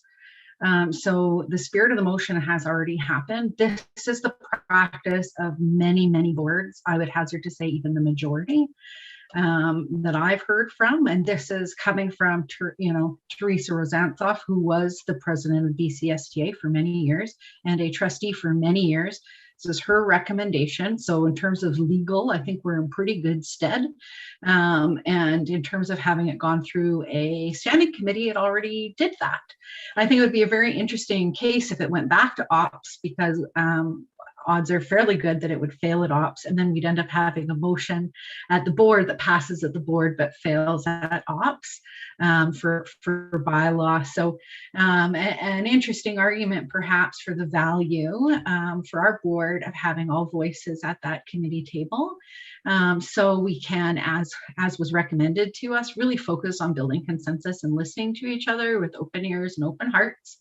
And making sure that all 9 of us, we just passed a budget standing committee that has all of us there. Those are the same reasons why I think we all need to be at the standing committee, so that we build that trust and so that we can all hear from our community and stakeholders and the experts at the same time. So to me, the board already passed a message a motion September 27th to amend these bylaws. This is housekeeping. And so sending it back is a delay tactic, but the majority of the board has already set direction. Quick you. point of order, Chair, if I may. Yeah. Just a point of order. I'm just asking for some flexibility to allow Chair VC Pat Chair Carmichael to speak. Yeah, I was just going to go to her. Okay, Thank you very much. President Carmichael. I appreciate that. Thank you. I'm really frustrated. I'm really frustrated. I can't say it enough. Parents are so frustrated.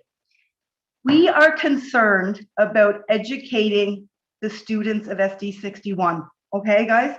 And it has been so clear that you do not get along.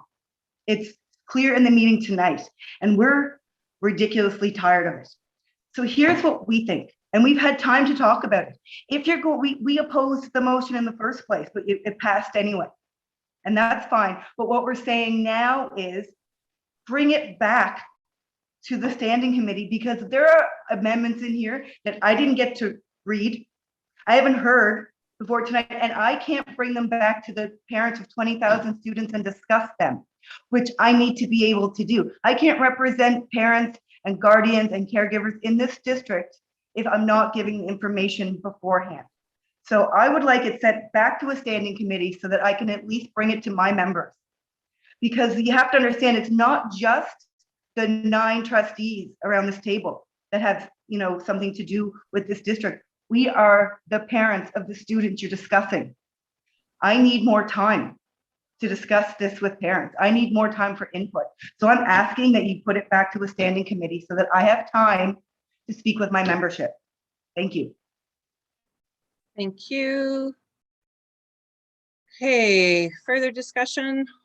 I think I know Trustee Duncan, you wanted to close. Trustee Ryan Painter on to refer to committee. Yes. Thank you, Chair. I will not be supporting the motion to refer back to operations. My rationale is not very different from my colleague Trustee Waters. This motion did, or a very similar motion came on September 20th to operations. And the spirit of that motion is entirely still intact in terms of what has been presented to us tonight. And I do want to draw attention to the fact that the board has just unanimously passed a committee structure for our budget consultation that does take into account the need of this board to bring its members together so it can have fruitful engagement and discussions so that we can have a common understanding. And I do believe that some of the challenges that this board has been potentially because of a lack of mutual agreement, understanding around things that are coming to standing committees. And it can have the tendency to cause challenges. So the reason why I'm not voting in favor to refer is because I do believe this should be debated, discussed tonight and voted on tonight. So thank you, Chair. I appreciate it. Okay, Trustee Duncan. Yeah, thank you, Chair. I just wanted to speak and close to the motion on the floor, just to refer this back to ops for consideration. So I just want to point out that, you know, the reality is that the motion did go through ops. That's true, but the motion failed at ops. And then it was brought to the board anyway, which is the right of any trustee who brings a motion through ops and it fails at committee, they can bring it to the board, right? And that is what happened. So the motion failed at ops. It is a shame that the chair or the chair of ops and the chair of the board or whoever it was at the chair's meeting forgot to include this on the last ops agenda. But I think the fact that it was missed, which happens, is not a reason to not refer it back through ops and do it properly in line with our bylaw. You know, too often I find our board kind of skirting around or not following our bylaws. And I think, you know, when that happens, what happens is it creates a question mark about our process and when we're going to follow them and when we're not. And all I'm saying is that can lead to a lack of equity, and you know, it can also erode trust over time. So I appreciate that. You know, it would have been more ideal if this had been caught and on the ops agenda rather than referring it back now. But the reality is it wasn't. And I think if we're in the, you know, process of trying to rebuild trust, then let's use our standing committees in the way that they were intended, which is to have those more robust discussions that do allow for more participation from our stakeholders and our rights holders. And let's do this right from a process perspective. I think there's a time and a place to relax process. I don't think this is one of those times. You know, and if I had my way, we would look at every single recommendation from all the various consultants over the last 3 years and decide as a board what we want to take forward and what we don't. You know, the reality is that we got these recommendations amongst other recommendations over the last 3 years in April. You know, we have time. You know, we didn't do anything with them right away. We have time to consider them next month through ops and to do this right and to follow our bylaw. So I hope my colleagues will support that. And thank you, Chair, for allowing me to close. Thank you. All right, so the motion to refer to the standing committee, all those in favor, please raise your hands. All those opposed? Okay, and the motion carries. So next we're going to do... Point of order, Chair. The motion fails. Sorry, fails, yes. I was going to... And we are going to motion 1 next, which is that the Board of Education of School District 61, Greater Victoria, amend the board bylaw 9130.1, the Education Policy and Directions Committee, by striking the text in item number 1 and replacing it with all trustees may participate as voting members of the committee, read a first time on the 25th day of October. Given your concern about these being done separately, why don't we do 1, 2, and 3 together? And let's do number 3 with a quorum of 5 trustees, if that's preferable. The only reason I put 3 is because that's what I heard at the discussion at ops, or at the September 27th. Trustee Duncan? Yeah, thank you. Just to add to that suggestion, can we, I know that this was typed up. Is it possible that because our stakeholders have not, that would be kind. Let's put that maybe share screen and yeah. Is there somebody who can share this screen? I believe sorry, I'm not sure who's controlling. I don't know who has controls. Anybody can share screen, and if you give me a moment, I'm happy to load up. Is this? Oh, this isn't in the. No, it's not. Any member. Send it to you, Andy. Yeah, you can send it to me, or any member can share their screen. Unfortunately, I don't have it on the computer that is the Zoom screen. So. Yeah, no problem. If you send that over, I can share that. I have it if you want me to share. Thank you. Great, thank you.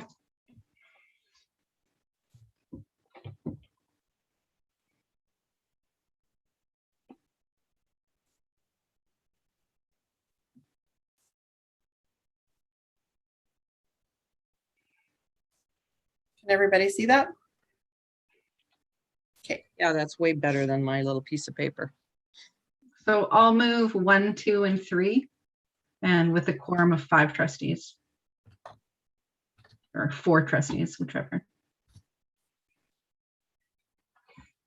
Got to be 5. It's got to be, it needs to stick with what was there, which must be a majority of trustees. So I'll second okay. it. In fact, then you can just strike 0.4, and all we're doing in that one is striking 0.3. So from further on down, you can just strike it. I'll second it. thank you. So the one problem with doing this is I can no longer see people. So for discussion. Do you want me to stop sharing? No, just leave it up there. Okay. But maybe we can just be polite, and those people who want to, because I only have 4 of you on the screen at one time. So those people who want to speak, maybe you could just indicate. I see Trustee Duncan's hand as I flashed by. We can start there. Is there anybody else? Or we'll just go through this. I will start with Trustee Duncan, and maybe you could say something in the chat if you wanted to speak, because then I could see. I wonder, Chair, I just wanted to suggest that maybe we move into a committee of the whole so that the entire assembly can have a little bit more of an informal discussion, given that we're not referring this back to committee. It would allow our stakeholders also to, as they wish, contribute a little bit more informally without being held to the 2-minute rule. I'm a little confused, given that we've already discussed this at 2 separate meetings, and I'm not sure the need. Through the chair, with respect, this is the first time that folks are reading these and bylaws. The motion that came through to both committee and the board after the committee didn't pass it was not this. These are bylaw amendments, because the assembly last board meeting pointed out to the trustee moving the motion that we would need bylaw amendments. So this is the first time that a lot of folks, and certainly our stakeholders, are reading this, and trustees only received this a few days ago. So this is why I'm suggesting that maybe we want to relax the rules a little bit as we discuss each item to allow everyone to participate a little bit more openly. Just to be clear, the original motion, Chair, does say that it's a bylaw amendment. So that wasn't news. All right, so let's not sit and forward. argue about that. Let's use our processes, and the suggestion has been made to move into the committee of the whole. So is there I will second that, and then let's vote on that. All right, so again, it's going to take me a minute to see who is voting. All those in favor of the committee of the whole are, okay, just a sec. Maybe I can make this bigger. There we go. Okay, I'm sorry. I'm just really trying to see people on Zoom here. Okay, so all those in favor of moving into a committee of the whole? Hang on, I got to split screen. Keep your hands up. Oops, I lost you. I believe I have 4 in favor, I believe. Am I correct? Yeah, Chair, I can see everybody. It's Trustee Duncan, Trustee Hensa, the chair, and myself who are in favor, and the balance opposed.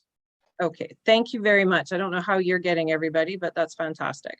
So the motion carries, and we will move into a committee of the whole.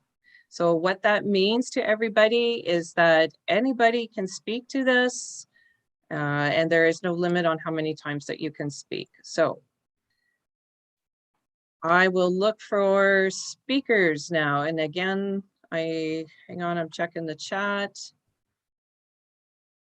Okay, so who would like to speak to this? Trustee Duncan. Yeah, I'll kick things off. I just wanted to clarify a couple of things from my perspective on this. So the idea, it didn't strike me as frankly very useful when I first looked at it at the committee. And the reason really for that is that right now our standing committees allow for every trustee to attend and to participate freely in the discussions. What the standing committees don't allow is every trustee to vote. And so essentially by allowing every trustee to vote, because that's really the material change here, that's what this is ultimately going to change. Because everyone can come to those standing committees. There's nothing preventing trustees from doing that right now. What will change is that every trustee, so basically we'll have a vote. And so essentially it's going to become like 3 board meetings. And so I just want us to be clear about that. And so to the extent to which, we've got, I guess my concern is that it'll be more and more difficult for any minority voice to be heard when you've got basically, a majority around every single meeting table. And we've created 3 different board meetings essentially. But, if the will of the majority of the board is to go down this track, of course, I will respect that. I just don't think it's going to lead to the outcomes that are stated here. I think if we want to rebuild trust, we want to work with our stakeholders and our rights holders. We want to create space for their voices around the standing committee tables.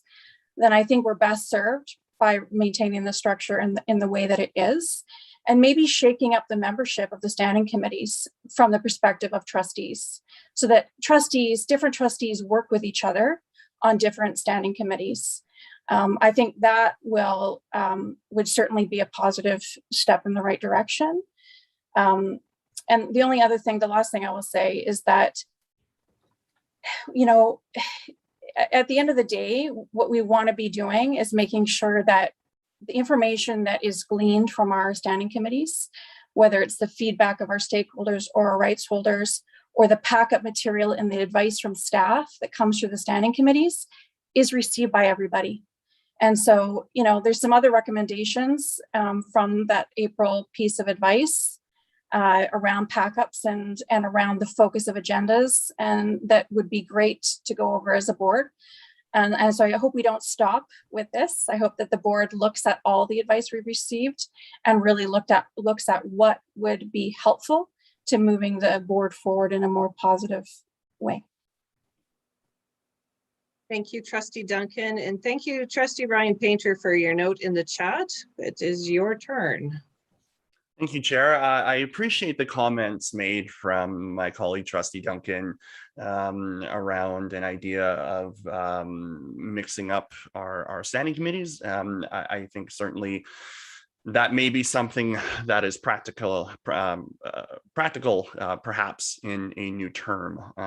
My sense of things now is that the cohesion we want to see amongst the board, and certainly a meeting of minds, is not going to come by maintaining the status quo, which essentially is maintaining what we have been doing for the last 3 years. I think we do need to shake things up a little bit. As we talked about earlier, change is certainly challenging and can be scary, but I think it is good. I think it is good that we are trying this. I think it is good that we are bringing all 9, or if this passes, we will bring all 9 trustees to the committee together to participate and vote. In my 3 years here, I've certainly experienced what could be probably reasonably described as confusion or lack of connection between things that are brought to committee and things that are brought to the board. And I do understand that trustees, while doing this important work that we are elected to do, all also have very busy and engaged lives. But that being said, I feel that if we are able to open up our standing committees to allow all 9 trustees to not just attend, but also be voting members of those committees, it provides them with a franchise, if you will, in that committee. It allows them to have ownership of things that come to committee. And I think, as Teresa Rozantsev has rightly put, it does allow for our committee process to indeed function as a sort of board process, but it has the benefit of allowing those pieces, when they do come to the board, to move more quickly. This is a way that other boards operate. I do not know the number, but I have spoken with colleagues around the province in terms of membership of committees. This is something that is practiced elsewhere, and it is practiced elsewhere for exactly that reason, so that pieces that come to committees can have broad engagement from across the spectrum of board members. And then when we get to board business, we can move through that business, and we can move through it expeditiously. I think the point of having standing committee meetings is that we can hear from our stakeholders, we can get their engagement. We will get it as well at board meetings, but I think the value of having all trustees participating in the standing committees is when important business comes there, and when we have the more informal engagement of our stakeholders, all trustees have the opportunity to hear and participate in that. Yes, they have it now, but I believe extending voting rights will make it more pointed. So I really do feel genuinely that this is a positive move for us. I think this will help us. I do not think cohesion can be found in maintaining the current processes that we have. I think we need to shake this up. So that's why I am supporting this attempt and effort, first brought by Trustee Hensa back on September 20th, and now here with Trustee Waters. So that's all I have to say for now. Thank you, Chair. Thank you. Chris Clark from the GVTA. Thank you, Chair. I'd like to ask a question on process through you to Secretary Treasurer Morris. What is currently the process if quorum is not achieved at a standing committee? Generally, what has happened at standing committee, and I think it's happened twice in my experience here, and both at Education, Policy, and Directions, is that no recommendations or decisions are made, but that the meeting carries on as a discussion rather than a recommendation to the board. Okay, thank you. I ask because, as has been brought up by trustees this evening, the standing committees are a vital location for stakeholder groups to comment and share their thoughts and opinions and expertise. What this motion is proposing is to increase the quorum to 5. I believe that's an appropriate number if you're going to have all the trustees present. But that means that there needs to be a commitment from the trustees to attend all 3 of these meetings every month. So if you're not willing to do that, don't vote for this. It is important that we have the opportunity to share. That is why those meetings exist. So please take this seriously. If this is something you feel is important, show that by being present. And if you don't think you can be, you should not be voting in favor of this. Thank you. Thank you, Chris. I am looking for other speakers. Okay. Chair, I believe Trustee Ferris did put his hand Oh, up. thank you, Trustee Ferris. Thank you. Just briefly, I don't see how we can go wrong by having more trustees hearing what the public has to say at our standing committee meetings. Thank you. Thank you.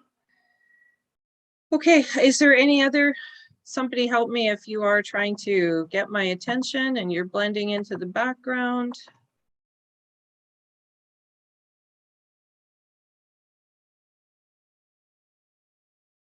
Okay, so I am not seeing any more comments. Again, this is sort of your last call, just knowing I can only see 4 people at a time before we move out of the committee of the whole. So last call. Okay, excellent. Okay, so we are going to move out of the committee of the whole and move to these motions. And then obviously we are allowed to have one more round of debate as trustees on the, I believe it's 1, 2, and 3 that have been presented.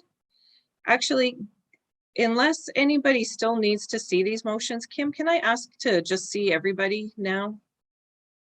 Thank you. What a difference. Wow. Hi. Go ahead, Secretary Treasurer. See, now I can see you there. So in committee of the whole, did we just have a discussion and then move out of committee of the whole? And now we're back to the main motion that was put on the floor? Into the Thank you. meeting. Committee of the whole doesn't vote. It's just a discussion. Okay, so now we are back to the motion. Do we have speakers on that motion? Or the motions which are being passed as one? Oh, I would like to speak to that. One, just as we just moved out and we don't vote in a committee of the whole, I just wanted to make the comment, so there's been several references to the consultants and Teresa Razanoff for her suggestion. And I just want to clarify that her suggestion was based on her observation that there was no trust in the information and how the board was interacting with each other in the spring. And that her suggestion of moving to a committee of the whole as standing committees was specifically to not have that voting at that table. So this is a significant change. I also want to speak to the comments that my colleague Trustee Duncan said, that my concern is what this will do, and this is always a huge concern for me, is that minority voice will be lessened and have a harder time finding that forum to be heard. So those are my concerns with this. And I also would, I resonated with Chris Clark's comment from the GVTA that it takes a strong commitment from all trustees to show up every Monday night to a meeting to make this work. So I certainly do hope that trustees are committed. It will take 5 trustees to make the meeting run. Currently, we are at 7. All right, so any other comments before we vote? Trustee Waters, sorry, mouth mumbles.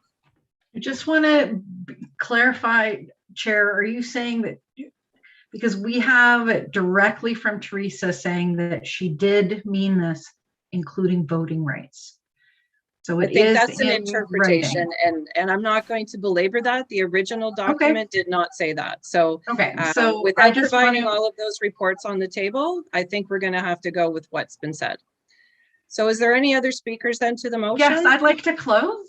Thank you. And You can I'll close. include in my closing Teresa's comments were I that in want my to share view, your screen to show exactly what Teresa said. If you're going to quote her, I would like us to be precise, please. you can look in your email. It was sent to you on October 7th, 2021. Committee of the whole, in my view, means all 9 trustees. I think keeping the vote to the 4 trustees originally assigned would just be frustrating for the rest, and they would question why they were there. It would be great if the committee could move beyond voting and try for consensus, but if that is not possible, all need to vote. So I'm concerned about the back and forth on that, because that's why we got clarification so that it's in black and white. I just want to thank my trustees for being willing to try something different. I agree in the same way that we spoke to the budget option, committee option 2 is being preferable as the best way for us to hear the most voices and to work together. I see this as the best way for all trustees to work together and hear from our stakeholders. And it is just so important. And I appreciate Mr. Clark's comments, and I appreciate the level of commitment that my colleagues have shown. Trustee Duncan? Just a point of clarification. I actually appreciate that email being read out, because it's just prompted me to just clarify one point. As we're looking at the bylaw amendments before we vote, can I just get some clarification? So where in the amendments proposed to the bylaw does it say that we will be operating as a committee of the whole? Can I just, and again, I just might have missed it, but with the Assembly's indulgence, would you just assist me to find that? I don't believe that the current bylaw, and Trustee Waters, you can correct me, because that is not my understanding, is that this is not us creating a standing committee of a committee of the whole. This is us changing the bylaws so that the standing committee is 9 trustees. It is not a committee. Standing committee, and I quote, operates as committee of the whole. And I believe I have closed debate. Can I just have the chair to call the question? Point of clarification. Go ahead. Yeah, sorry, Chair. So in the recommendation, it says, we recommend you consider moving to committee of the whole for all committees until the end of this board's term. So I'm just wondering, you know, how we're guaranteeing that that's what we're going to do. It doesn't change the bylaw to actually do what is recommended here. And I'm sorry for missing that. It should have been blatantly obvious to me when I first read the proposed bylaw amendments. But so basically what you're saying, Chair, is that it doesn't do that. Correct. No, that's not what I'm saying, but I don't think sorry, we're I'm just through the chair. Maybe could we get some assistance through the chair from the Secretary Treasurer?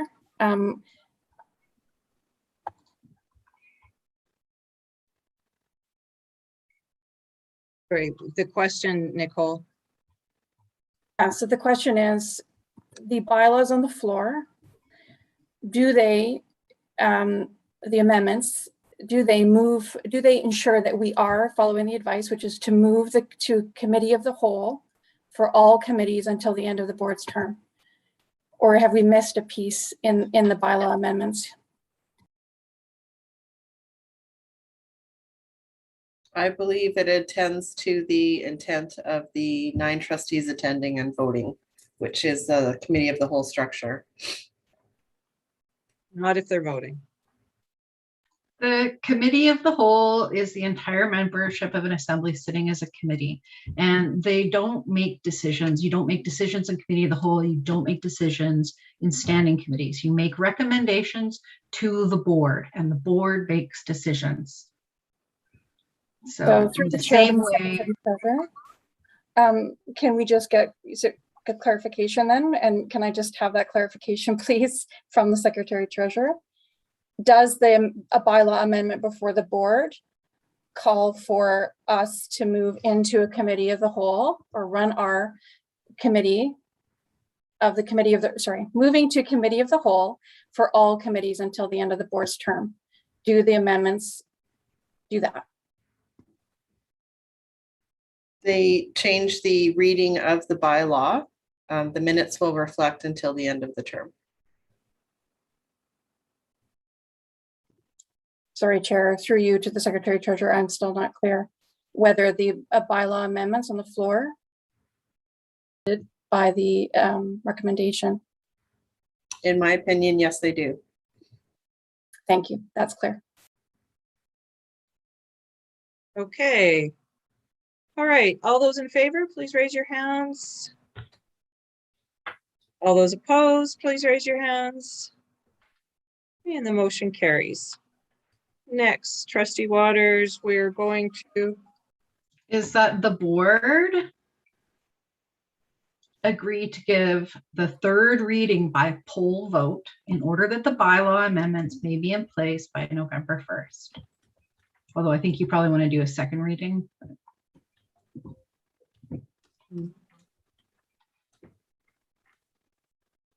Sorry, you want me to do which? So you've done the first reading of 1, 2, and 3. You should do a second reading. And then I'll move the motion that we do the third by poll vote. All right, so do I need to read them all out again? Somebody want to pass that other magic motion? Chair, Trustee if Painter? I move that the board give unanimous consent to second reading of the first 3 motions. Thank you. A second. Trustee Ferris. All those in favor? Of the beautiful. Thank you. That is carried. Okay, so the second reading of the motions. All those in favor, please raise your hand. All those opposed? Okay, and carried. Chair, Trustee point of Waters? order. Thank you. Can I just get again clarification through the chair to Secretary Treasurer? To do your third reading of a bylaw requires unanimous consent of the Assembly. And so what's the effect of having a motion on the floor to direct that third reading to a poll vote? I will have to. I will need a minute to look at the poll vote. Unless somebody else has prepared.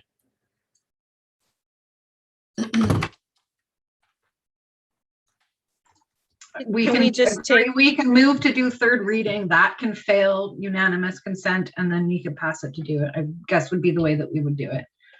I know we've done it this way before, but if we want to go by the letter, then that would be the preferred approach. Secretary Treasurer, did you still want to look something up or?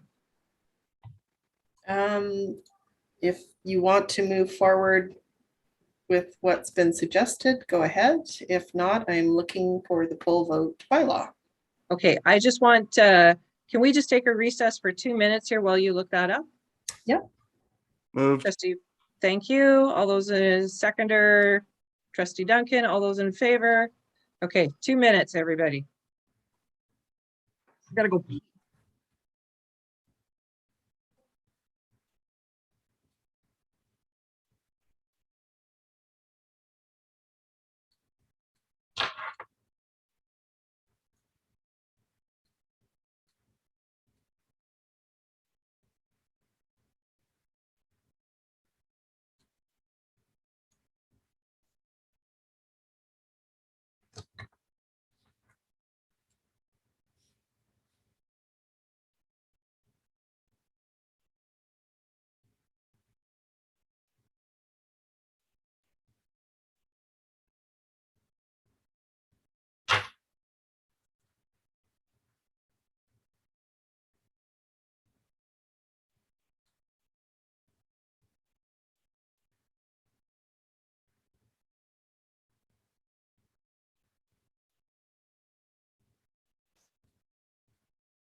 All right, everybody.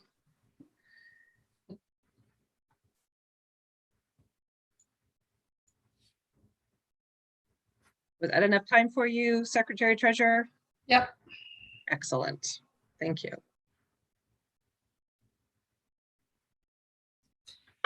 So in terms of poll vote, shall only be called to deal with emergencies where delay would injure the interests of the board or regarding matters which do not justify a special meeting. So I would need to understand from the mover what which of these three is applicable. I'm not seeing a connection to a poll vote here other than past practice, but maybe I'm missing something. Thank you. No, that was actually what my thought was as well, is that it needed to be urgent, emergent, etc. So that being said, Trustee Waters, I'm going to call it out of order to do this poll vote. I mean, you can vote, but I don't think that is what it was intended by our poll votes. All I'm right. just concerned that is there a workaround whereby we can commence to conduct our Secretary- meetings as per? Secretary Treasurer? I don't know what the question is, sorry. Well, just if we cannot do third reading, then we're looking at being at the end of November. So we're looking at December before trustees could participate in standing committees in the way that the board would like them to. So I'm just wondering if there's a way for us to, if we're not going to do a third reading until the end of November, that we could be able to do that. I'm not sure what that would look like.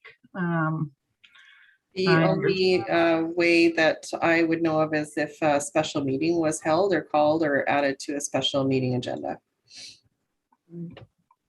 Okay, I saw Trustee Duncan's hand as well. Yeah, just now that we've got that clarification, thank you, Chair, and thank you to the Secretary Treasurer for taking the time to clarify that for us. I appreciate it. And so we're on now, the next stage would be for us to vote on whether we're going to do a third reading tonight. Is that correct? Yeah. Mm-hmm. Okay. Trustee Leonard? Do we have do we have ed policy on the 1st of November? I got to check the calendar. Ed policy. Yeah, ed policy. November 1st. Mm-hmm. So if we wanted to, we could schedule a special meeting at 6:30 prior to, that's a time for a special meeting, correct? Correct. Okay, so that's an option there that we could do. Thank you for It's a your night of problem kitty solving. cats. Okay. Well, I don't think that we have a solution right here at this moment, and I'm noting the time and that we need to move on. So I'm going to call the third reading, and I'm going to go with hoping I don't have to read this all out again. And I think how many times we voted on that is okay. So at this point, I'm going to ask for the third reading of this bylaw. All those in favor? All those opposed? So the motion is defeated and the third bylaw reading will happen in the future. Okay, so. The last motion is to direct the superintendent to bring forward the September 27th motion regarding standing committees during the orientation of the board elected October 15th, 2022. So this is just to show that it is indeed temporary. Okay, discussion on our first mover and seconder. Trustee Waters, do you have seconder? Trustee Painter. Okay, so discussion on that. Sorry, let me close this. Okay, is there discussion on this motion? No. Okay, all those in favor of the motion, please raise your hands. All those opposed? Trustee Duncan. All right. Okie dokie, sorry. Next piece of paper. Now we are going to question period. And just a second, I have to shift back. Ay, ay, ay.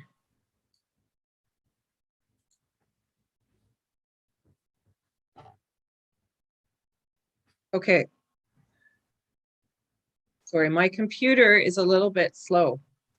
So the first questions are, it says, hello, I will never disclose my private medical information. Doing so is a violation of long-established medical ethics. Therefore, here are my questions for the School District 61 Board of Education.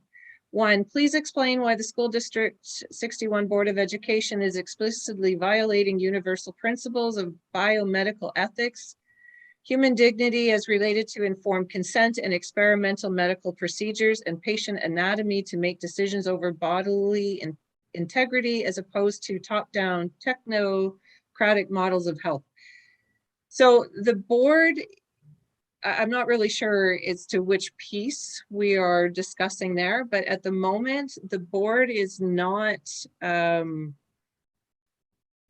don't know that we are doing that. What we are doing is entering into a data collection phase of and allowing employees to voluntarily provide us with the information as to whether or not they are vaccinated. There is not a vaccine mandate coming down tomorrow. We will continue to gather information and have discussions on that.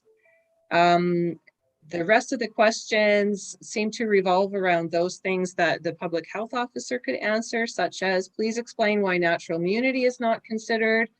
Please clarify why rapid tests for COVID-19 are not being considered. And please explain why School District 61 Board of Education is mandating vaccine with a liability. So again, I think we aren't at this moment mandating vaccines, and the other questions are best suited for the public health officer. Does anybody have any other input on those questions? Okay, I sorry, do.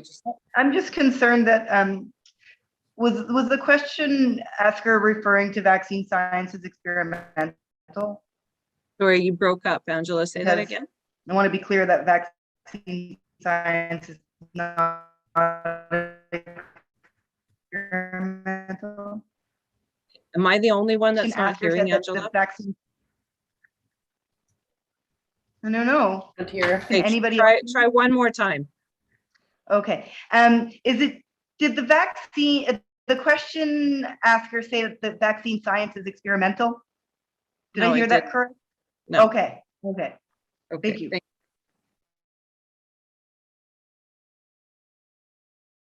Okay, so as the board considers type and scope of vaccine mandate, I ask the following question. Will recognizing the knowledge that both vaccinated and unvaccinated individuals can get and spread COVID-19, and those unvaccinated recovered from COVID have acquired natural immunity comparable to those vaccinated with similar length and efficacy?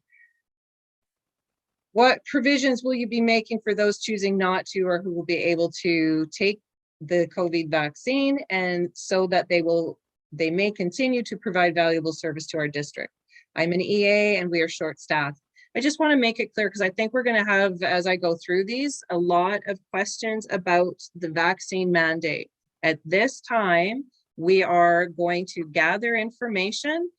We are going to consider all of the viewpoints that are coming in. We are going to be working with our partner groups, which will address a lot of these questions, such as if you have had COVID and you do have an immunity, how does that fit into a vaccine mandate?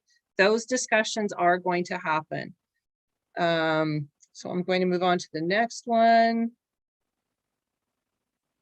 This is me waiting for it to download. I am confused by the rationale for the motions to vary committee bylaws under H1 in tonight's agenda. The rationale from Trustee Waters and Hensa tonight appears to state that eroded working conditions of school district staff and damaged public confidence in public education can be addressed by increasing trustee attendance at agenda setting meetings and committees. Did consultants Teresa Razanoff and Mike McKay speak to teacher and parent representatives before making their recommendations to the board? And have teachers and the public had an opportunity to review and respond to whether these recommendations, as interpreted by the board, improve their working conditions as well as their trust in public education? Okay, so no, I don't believe that teachers and the public were included in that. Nor do I believe that they've had the opportunity to respond to or review these recommendations. And other than that, I cannot provide you any more. The next question. I was puzzled by the apology that was infused from the board to Superintendent Greed. Can you provide more details as to exactly what the board is apologizing for? I believe, just a sec, I have an answer coming here. The board and Mrs. Green have mutually agreed that her employment as superintendent and CEO of the school district number 60 will end effective October 12th. The board acknowledges Mrs. Green has brought experience and expertise to the superintendent's role and has devoted extensive efforts these past 3 years to improve the culture in the district. The focus she has placed on improving educational outcomes for students.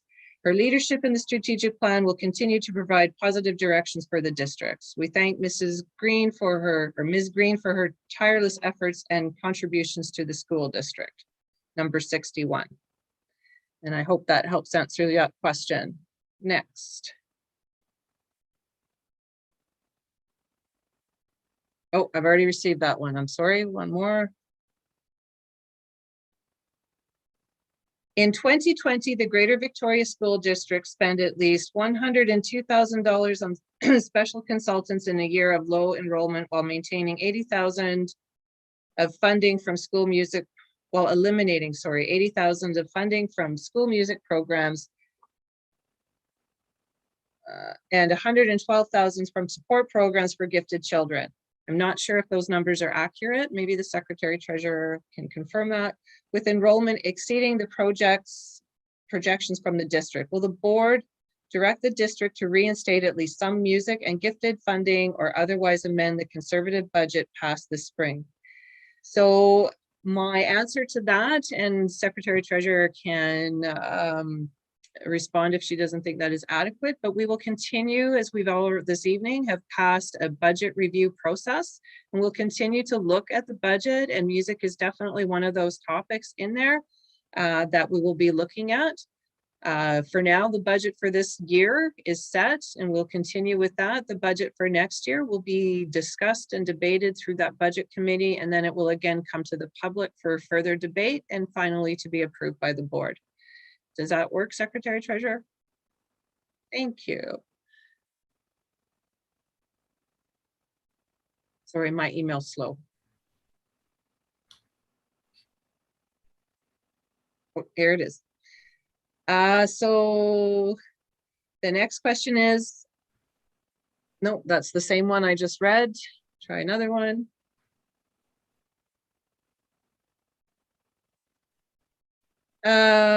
I also noticed that there will be talking tables with rights and stakeholders, as well as a student symposium or other student-led forum in the 2022-2023 budget process timeline. Who determines who gets to participate in the talking tables? Concerning the student symposium, how are students chosen and who chooses the student participating in this event? Secretary Treasurer, this one's right up your alley. Sure. Okay, so talking tables, we send some information out to each of the stakeholder reps. So for instance, for QP 947, we would send Jane an email and say, we're looking for 10 representatives from your membership to attend a talking tables event. And then the stakeholders send us their names and we invite those people to take part in the event. So those are chosen by the stakeholder reps at this table or at the committee table. And in terms of students, once we determine the grades that will be participating in the student symposium, and I think last time it was grade 8 and grade 11, we determine how many students we'd like from each of the schools that have those grades. And we send an email to the principal and ask them to send us similarly 6 to 10 student representatives with a diverse voice. And so we want to hear from those students who are doing well, from the ones who have complaints or concerns around the school, and also looking for any other kind of diverse voice that we can have at the table to make sure we're having a full discussion with those ends of the spectrum for sure. So through the principal, we gather those students. Thank you very much. And I know that I didn't answer the vaccine mandate questions probably well enough for those people asking. I just want to let everybody know this is a work in progress and nothing has been settled yet. So, all right, we are going to move on to public disclosure of in-camera minutes. Hang on, I have to shift back to my agenda. Sorry. So September 27th is there for you, as well as October 18th. And because I don't see it in front of my screen,